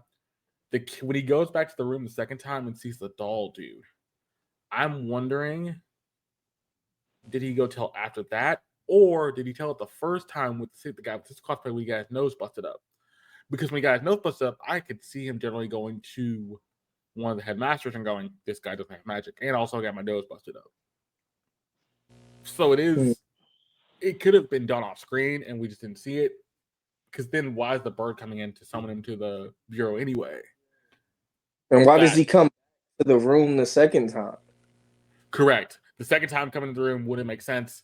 Although the bird coming to the party to give Mash the letter, all of that stuff doesn't really make sense if you don't have the reason for him to go tell somebody. So yeah, there's a plot point for that. I do agree with Chris too. I hope it does get more serious a little bit, not super a lot, but have a more serious plot. I think that's why the Divine Visionaries are there, in the sense that the Sand Dude is the serious side to everybody else. Yeah, I think he carried it. Yeah, he's gonna be the serious side to everybody else with humor, which is gonna be kind of contradictory because he knows that he is winning. He's gonna have a losing battle on his hands ultimately. But I will say this: it is a fun show. It is very interesting.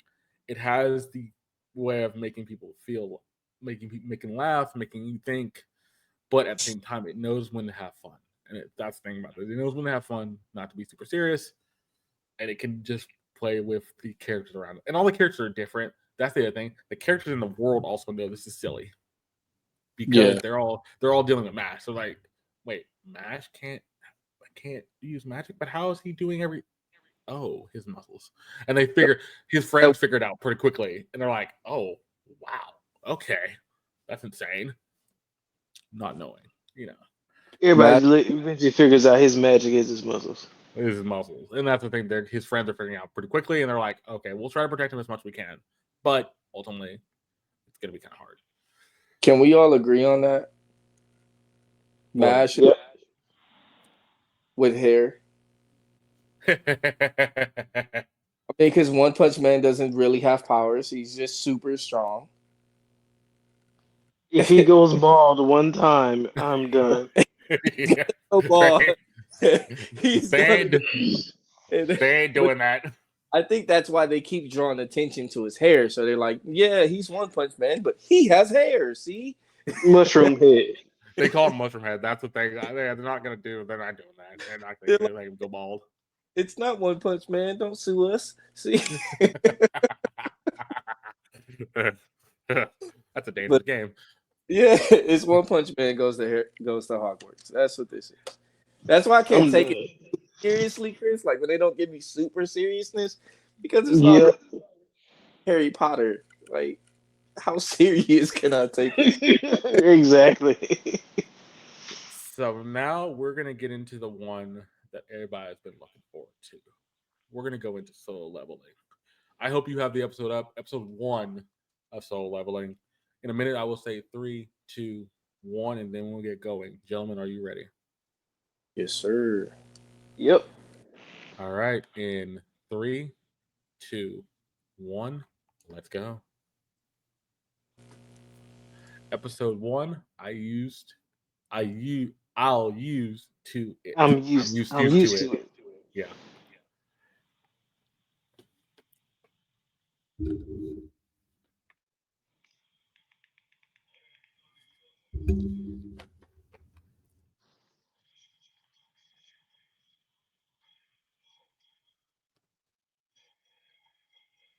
Giant ants.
Like he wouldn't have had PTSD after being through something like that.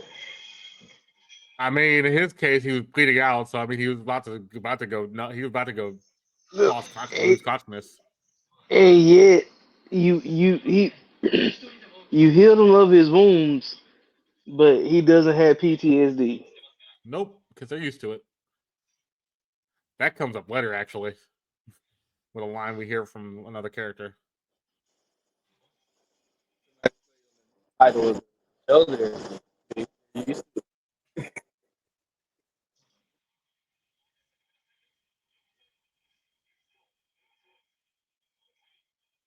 Wolverine claws.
That guy has the same magic that Mashle. Mm-hmm.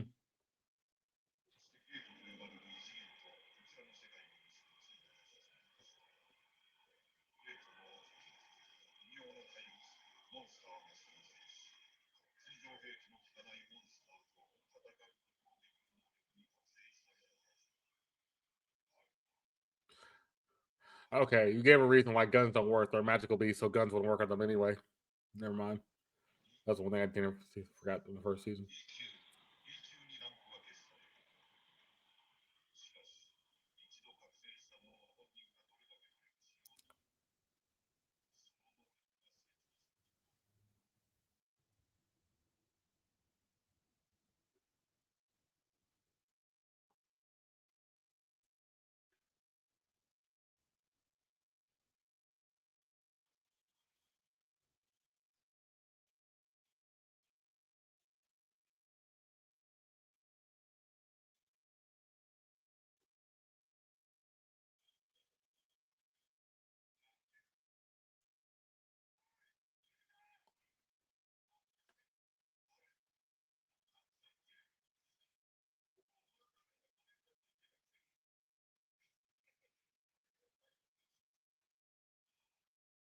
That's a new hairstyle I've never seen before.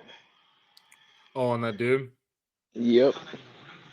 It's kind of like a afro, but like a perm in the back, basically, like a perm mullet. What would you call that, Deon?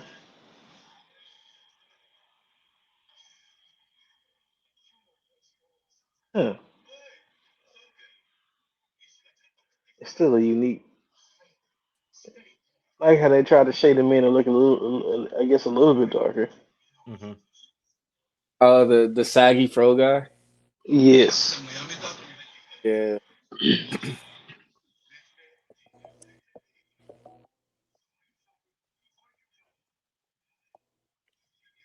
yeah. Some of them got a little color to them.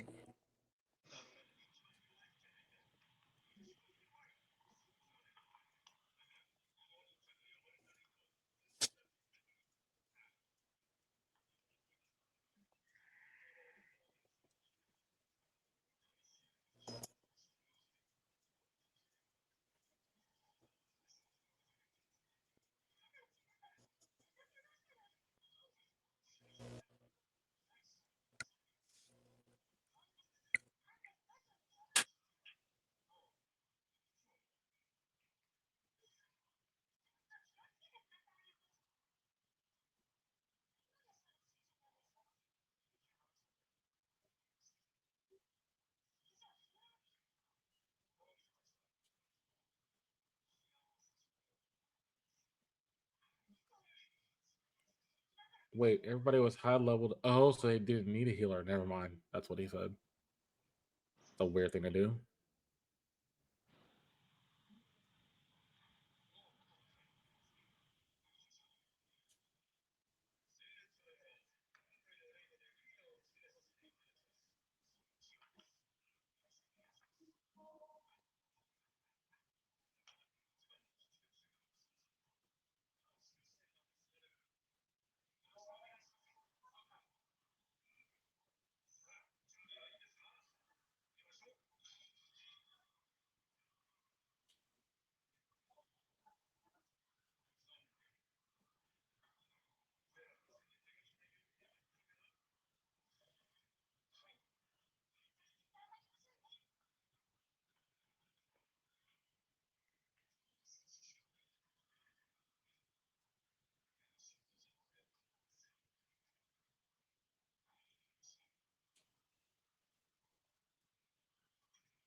Now we get to see a very interesting area.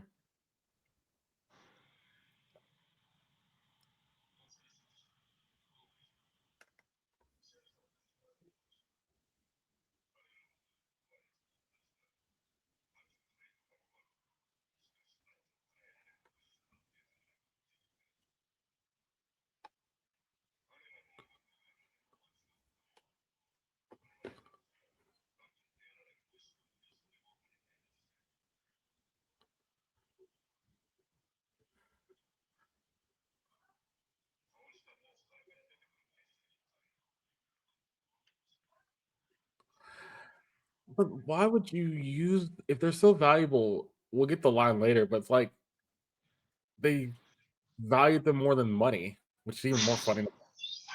Because they were a natural resource. But eventually, a natural resource is going to run out. Then that's why they paying them so much to get up all they can. Mm.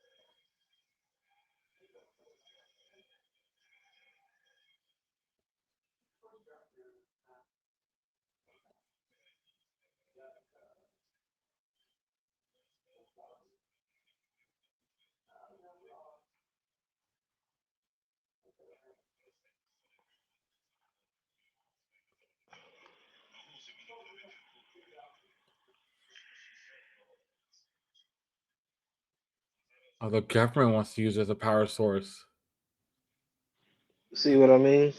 But it's also kind of bad if you think about it, because like you're going to use it as a power source. You need to know how many you actually can get in a time period. Doesn't matter.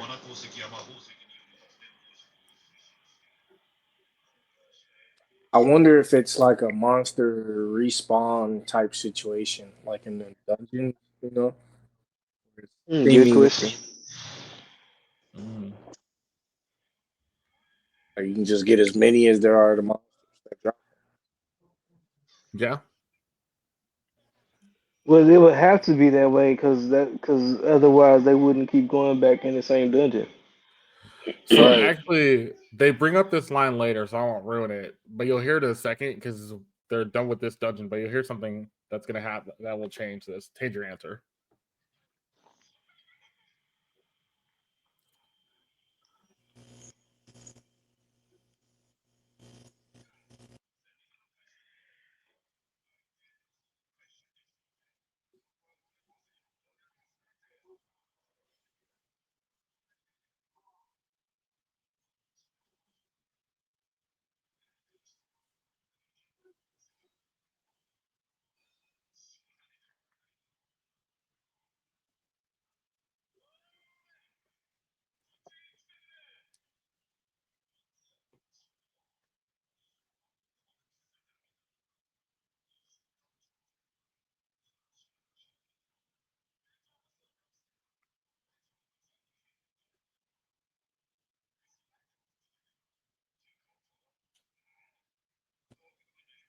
So it was like a Magi thing where once you beat the dungeon, it's supposed to disappear. Correct. That's why Okay. that's so it's supposed to disappear within 10 minutes of them finishing it, or not 10 minutes, hour of them finishing it. So they have to get out within an hour. Okay. But do dungeons pop up all over the place? Yes, That they'll they both. do. They do pop up multiple times. Different ones will pop up every day. So that's why Maybe they that's do them. They'll do them and then leave. okay. So not necessarily infinite monsters, but infinite dungeons. Correct.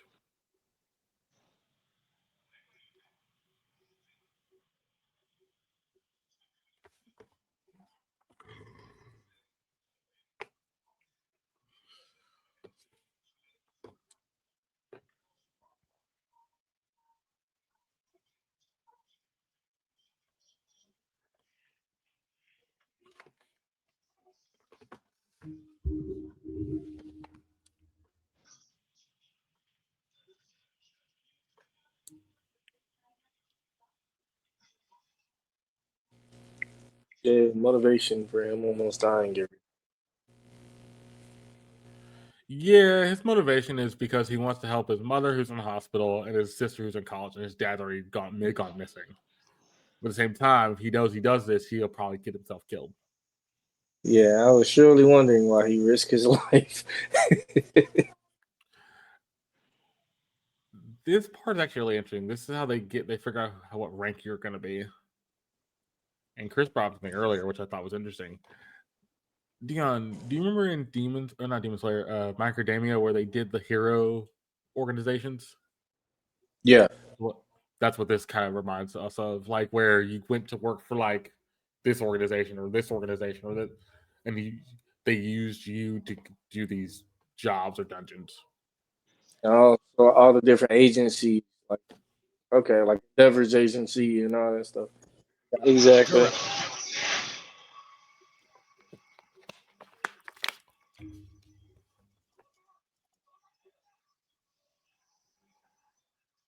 Yeah, she literally grabbed you, took the bag, and knocked your bike over. Yeah, that's not surprising.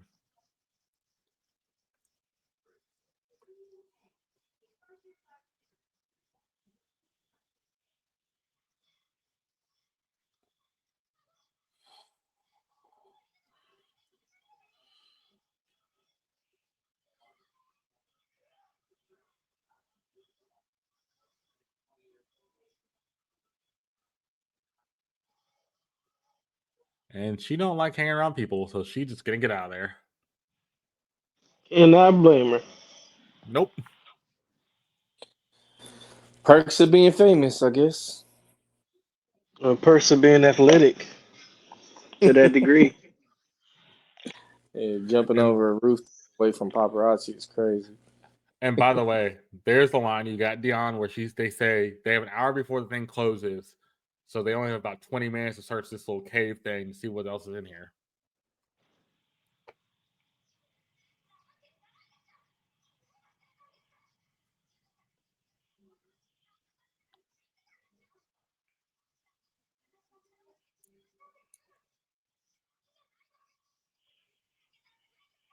Oh, she has a crush on him.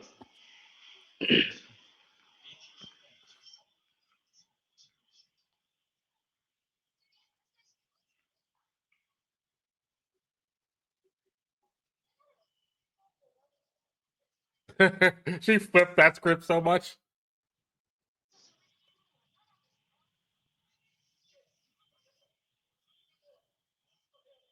A boss door.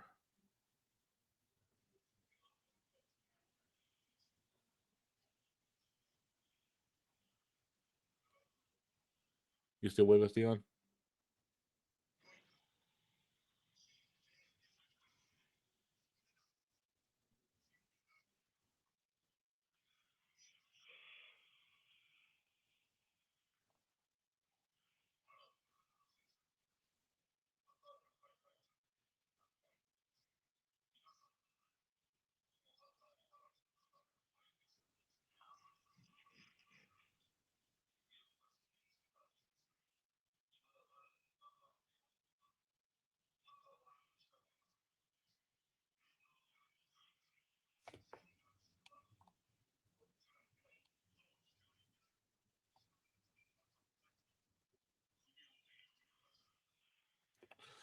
That line, please be afraid.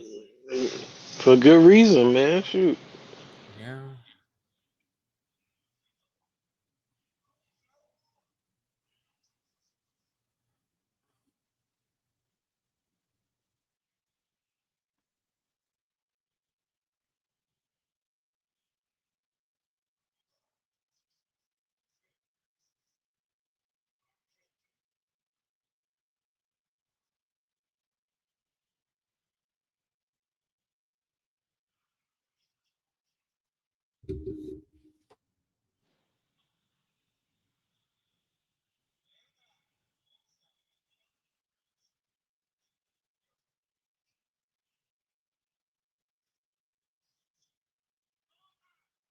Song.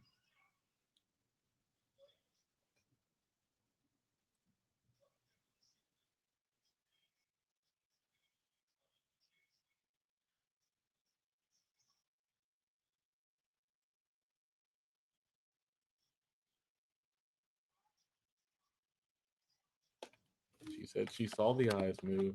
That's the most creepiest line in any horror movie. Mm-hmm.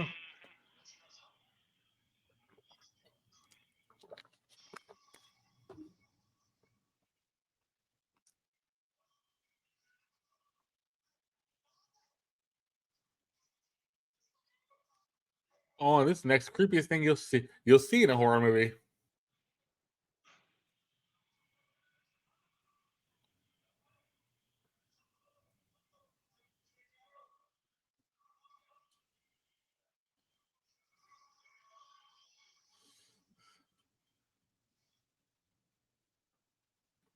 Yeah, you're not living anymore. I'm sorry.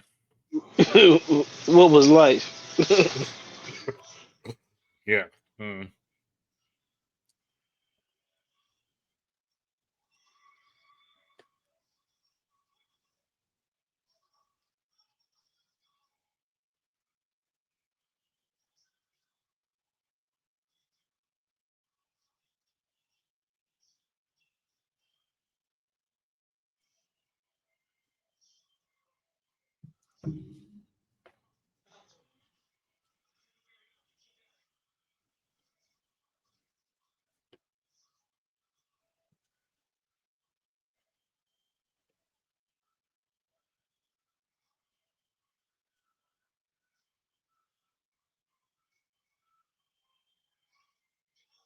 Ooh.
Ooh, boy. Yep. I do Just not want to made be in that. there. I would not want to be in there. That's a Nope. nightmare.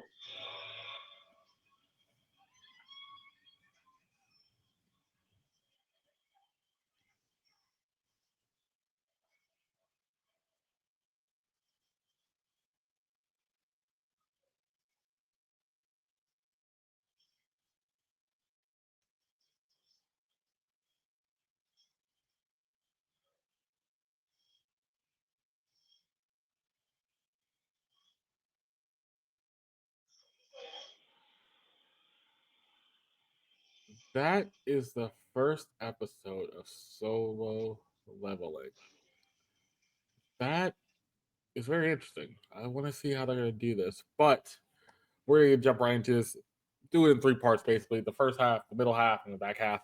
So the first half, we learn about this world through some flashbacks and things, why the portals are here, what the portals are, what they did to combat the portals, and we see these people fight these giant ants, giant, super giant ants.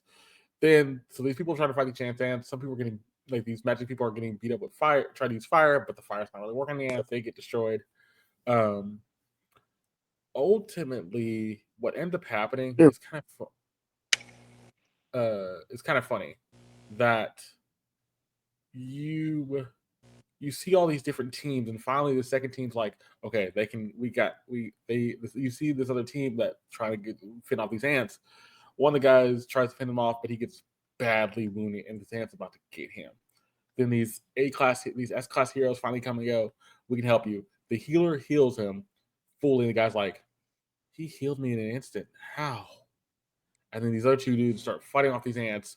One has like claws like Wolverine, the other can kind of go in beast mode, and they just take these ants down. Like Chris mentioned, though, it's interesting because you would have thought, wait, the guy that was fully injured would have PTSD from what he just happened to him, but he doesn't. He just kind of just takes it and sees what's happening. What gets to something that they're down the road that one of the guys says talks about. But then you see this, then they start fighting off the ants. They get them down a little bit. Then you see the second team on the street level. They see, oh, they get to the ants finally. What is our next plan to their guild master? The guild master says, okay, I'm gonna use my fire. We're gonna burn them. We're gonna get going. They finally do it, and this is kind of the premise of what this show is about. I'm gonna start off with Chris on this. What do you think about this beginning part where they kind of give you an idea? This is what's gonna happen. This is why it's happening. Say that again now. So with this beginning part, this is what this world's about. What do you think about this first part where they give you the premise of the world, why they have to do this, and So what? just like any anime, they have to start out by like setting, setting the place, the story, Mhm. kind of give you an idea of what's going on. So I mean, this is normal of any anime. So I mean, but the world in itself that they're setting up sets up a premise that's taking our own modern world and just enhancing it. What would we do if random portals of dungeons start popping up? Like, what would you do if one popped up in the middle of your house? You know what I mean? That's very true. Deon, what do you think about this opening section where we just kind of get the history of the setting up the story, setting up this world? Um, I think it was done decently well. Um, you get three different types of anime openings. You get the narrated anime opening, you get the main character narrated opening, and then you get the actual play out of what's happening. Mm-hmm. And there's others, but those are like the big ones. Um, this one I feel like it kind of combined a couple of them with the narration in the very very beginning, and then a little bit more uh, further in. But we're on this part. Um, I think it did good setting up as far as what this world could do, but it was still vague enough for us to be like, okay, what's happening? Like all we see is giant ants and magic users. Like, okay, so I can see that this is what this world is about, but we don't really know yet why it's Correct. like, you know. So So then we get to meet our main character finally. But the way we meet our main character, we're at this construction site where these people are about to go into this portal. We see the portal behind this gate. So our main character walks up. One of the front of his people that he knows walks up to him and says, "How you doing today?" and everything, asking how he's doing, how he's feeling. He has to eat a full breakfast, eat something. He said, "I ate a full breakfast, full meal, everything like that." Um, but before we meet him, we actually meet one of the guy's best friends. The best friend comes up and says, as he said, "Oh, you're here. Why? My wife's pregnant. We need the money, all that kind of stuff." He says, "Why is that dude? How do you know him? Is he super strong or is he what? He's the weakest, and he's an E class hero or E class hero. Basically, he can only do E class dungeons. Basically, if he's in a dungeon, it's pretty safe. That's the point they're getting at. But we can't speak too loud because if we speak too loud, he'll hear us. and I don't want to. I feel bad for him. And the guy's like, well, I already heard everything you said, and yes, that all that's true. Then he down talks to the girl that's the magic user, the healer, and he says, she's like, what happened? Why is your face busted up? What's going on? And he's like, if some last raid, kind of got messed up. And she's like, they didn't have a healer? No, everybody else was stronger, so we needed a healer. She's like, oh, okay. Then we meet the guildmaster. This guildmaster is really cool. His name is Mr. Song. He's gonna help them get through this dungeon, basically saying this dungeon's what we need to do for this dungeon to clear it out, all this stuff, work together as a team, all that kind of stuff. They finally open the dungeon. We see that the friend of the main character goes, hey, don't get yourself killed, just stay with us and you'll do fine, that kind of stuff. And he's like, yeah, I will. And then the girl's like, let's get ready to do this. And she's like, yep. So they go ahead and walk in the dungeon. Then we immediately cut to the capital, or this this building where this like head of this company is there. He's like, well, how the guy, one of his secretaries, like, how'd the meeting go? He said the meeting was this. They asked about this, and this. And he's like, man, we have this resource, and this resource is amazing, but they don't know what, they want to do so much with this resource. We don't know what to do with it. And he's holding one of the crystals that you see in the mana crystals. And then it cuts back to the main character holding a small version of the mana crystal. And he basically goes, I did all this for a mana crystal? Why? And then they're fighting off goblins and bears and like wolves and things, and he tries to fight one of the goblins. The goblin stabs him right in the stomach. He pulls it out. He's bleeding. The guy, the best friend, that the Fro goes, protect him, tells the healer, protect him, heal him. I gotta get back to them. She does, and they keep fighting. And then we immediately cut back to the head again, and he goes, the government wanted to use this as fossil fuels and new energy sources better than wind, water, nuclear, all that kind of stuff. But yet, I don't think it's worth it because it doesn't seem like there's not there's enough to go around, but it doesn't really work the way it should. And it's a good source, but we need to figure more about it. So I'm gonna start off with Deon. What do you think about this little section? We see the first couple of the fighting. He gets hurt. The girl heals him. But then we cut back to the head guy of the company and goes, I like the idea we're using the mana for this, but I think the government's going too far. Yeah.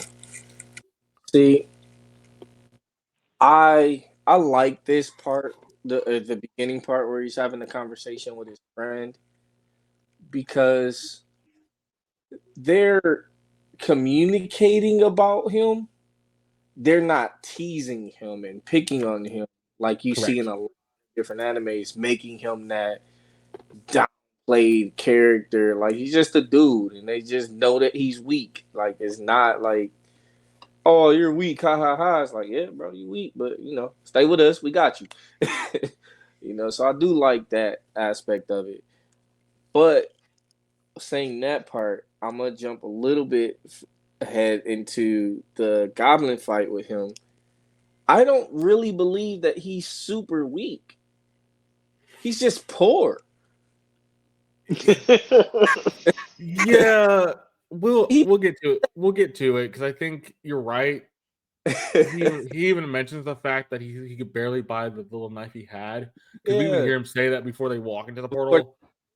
Yeah. And I'm just basing that off the fact that he had the reflexes and ability to block the goblin. The knife just broke. Yeah. So, so them saying like he's the weakest one, I'm like, okay, I get what you're doing, but I'm so that fight made me want to see more from him. Like, what could he do if he even just picked up a better weapon? Okay. Chris, what do you think about this little section here? Now, besides them explaining more about the world around them, I agree with Dion. See, y'all left me with more of a kind of a thirst to see what's gonna happen next. Like, dude, like, and it kind of makes me think of the name of the show. So y'all call this show Solo Leveling. So does that mean that everybody around him has to die in order for him to get better for some reason? So I'm kind of waiting to see, like, okay, why do y'all call this show Solo Leveling? Yeah. See, So go ahead, Deon. I'm sorry. I just being a gamer, the solo leveling concept, I took it as like, yeah, I have to be on my own, or I'm the only one that can grind for these levels this way. Like, You're getting to something that's in later episodes, so we're not gonna see it oh, here. But no, that's a good thing because my you're gonna gamer mindset, no, man. you're not. That's not a bad thing because that's the point. That's the point they're gonna get at. But let me do this. We're gonna finish the rest of this out, and then we're gonna talk about it. Talk about it, and I'm gonna ask y'all a question because I had this question in my mind. So the rest of this pretty much is us going between that fight and the conversation with everybody else. So then we go back to the guys fighting. They finish off the fight. They beat up that wolf thing at the end. And they're like, should we go deeper? The guy found this hole. And then Mr. Song's like, if there will ask everybody. So half said yes, half said no. Then the main character's the last person to say anything. If you say yes, we'll go. He said yes, they go. But he's at the same time before he says yes, he's like, should I even say yes? Because it's a D level dungeon. If it's a D level dungeon, I can get hurt terribly.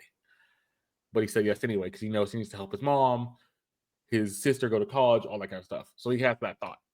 Then we cut back to one of the buildings that help get these heroes, and they're recruiting all these heroes. They're recruiting other people, and we hear the fact that they figure out how much of power level is by touching this orb thing.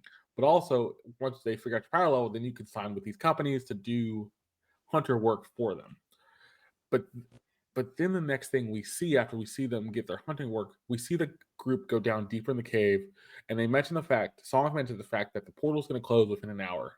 So we have 20 minutes to really check what's that down here before we really have to get out of here before it closes. Because they have to get out before it closes or something bad's going to happen. The last thing they do is they're about to get to the door, they're about to open it. Then we cut back to street level, and we see this this girl with this purple pink hat. She doesn't really say anything. We see her, but one reason we're seeing her because these um these two guys basically take this lady's purse and they drive away. They see her, he's like, get out of the way, I'm gonna run over you. Blair doesn't, she just jumps over them, grabs one of the dude's shoulders, gets the purse, leaves. And the bike falls over, and she takes the purse back to the lady, and then all these people swarm her because she's this S hero. They know her. She's like, I'm just gonna jump out of here, jump over this building, and just get out of here because I hate this kind of stuff. The last thing we get to now, we get them opening the door to the gate, and we see, or we get to, before we get to open the door to the gate, we see the head talking. He says, basically, you're doing this for a good cause. We do this to protect the country, all this kind of stuff. But, and he says this line, please be afraid. And that line's kind of chilling because that tells you this is not for the faint of heart, and that's the point. Then we finish this out with the weirdest section because you see all these statues, you see this thing in the middle. Mr. Song says this is a magic circle. The girl that cares for the main character says, I think those eyes moved on that statue. And he's like, oh, those eyes, really? Don't worry about it. I don't think they did. Then literally next thing we see, one of the guys like, I'm getting out of here. Y'all can try to find more treasure, but we've already found everything. We need to get. I'm not sticking around. Literally walks to the door, gets one of the statues pulls his axe up and slashes his head off. Genuinely freaking everybody out. Then from that point on, you have these statues doing weird things. When the statues keep using, one of the statues uses heat vision, just to heat things around. The main character finally sees the other statue's eyes move, and then the only thing else he explains after you see the eyes move, he gets freaked out, kind of creeped out. Everybody's kind of scared. They don't know what's gonna happen. They're all like, "We're gonna die. Things are gonna go bad." He explains, "My first ever raid, I like lost my party and almost got seriously injured, and I was in the hospital for a month. Now I could see myself dying again." And he even says at the end of the episode, I'm gonna die after everything's going on. And that was the end of the show. I only skipped over a couple different things because they're not plot exclusive. Like there's smaller things in there, but ultimately the thing is we see the main character knowing he could die. And I'm gonna start off with Chris. What do you think about this back half, this last half, where we see them going down more of the hole, them figuring out what it is, but then ultimately they're in a no win situation. So that's what I'm saying. So now we see the character being set up for what could be their display of what they call solo leveling.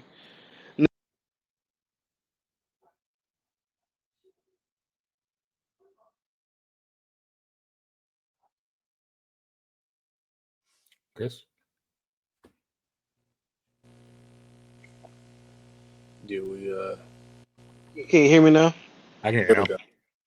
go. Okay. Oh, so y'all didn't hear nothing I was saying. Dang. No, it just kind of. The display Oh, of solo. so so basically, bro, like this is basically what I was trying to say. Like that after this is why I'm trying to see. Are we going to see what the name of Solo Living is about? Does everybody around him have to die in order to see what the name of the show is going to happen? Is that the level of seriousness or the tone that this show's going to take? okay, So okay. Um, Deon, what do you think about this back half section where we learn about the class leveling? We see the S girl hero who's very famous. We see the fact they went down this dungeon, and this dungeon's kind of weird. There's no monsters here. And we see one of the party members just get decapitated. And then everybody's like, we're gonna end up dying in here. And that's the last thing we hear. Yeah, I hope everyone doesn't die.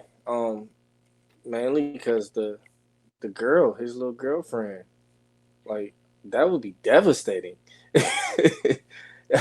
But I do see a kind of an area for growth right here where it's gonna be like a motivational push for him to even want to continue to grind. Like, some people just be like, "Nah, I'm leaving and never doing this again.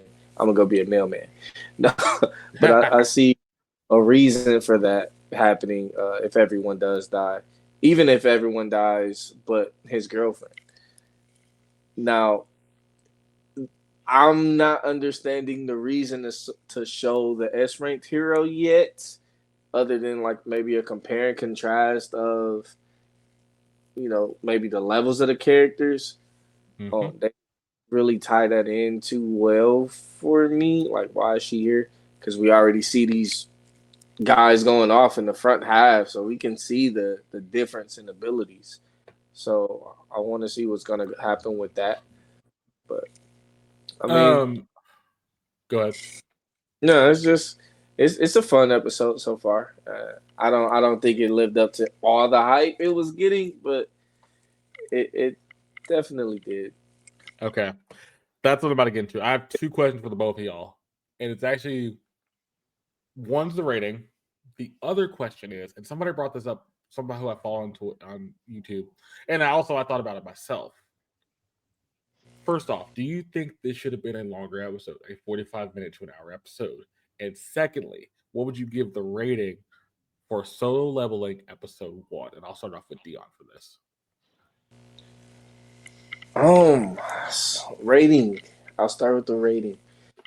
I'll give it a 7, Okay. something like that. A low 7. Because I like the actual anime. I like the design of it with the manga drawn characters or manga drawn characters. I like the premise of it, but it was a little scattered for me as far as the information and stuff. It bounced around a lot. Where and we seen that done well with like Dead Mount Death Play, where the information is scattered, but it still all lines up and makes sense. Whereas this is, I'm having to play with puzzle pieces a little bit too. Um, so that's why I give it that. As far as the hype and stuff, yeah, definitely did not do what I expected it to do. Okay. So I definitely feel like it should have been longer just to see, because I personally believe episode 2 will do that. Just seeing where it's going from this scene, but this scene should have been in like the middle of the episode and then continue on from there with Okay. the dungeon room scene with the laser eye statues. That's a peak. Now give me some premise to land on. Yeah. So. Chris, same question to you. So, what would you give this as a rating? And do you think this should have been a longer episode, 45 minutes to an hour?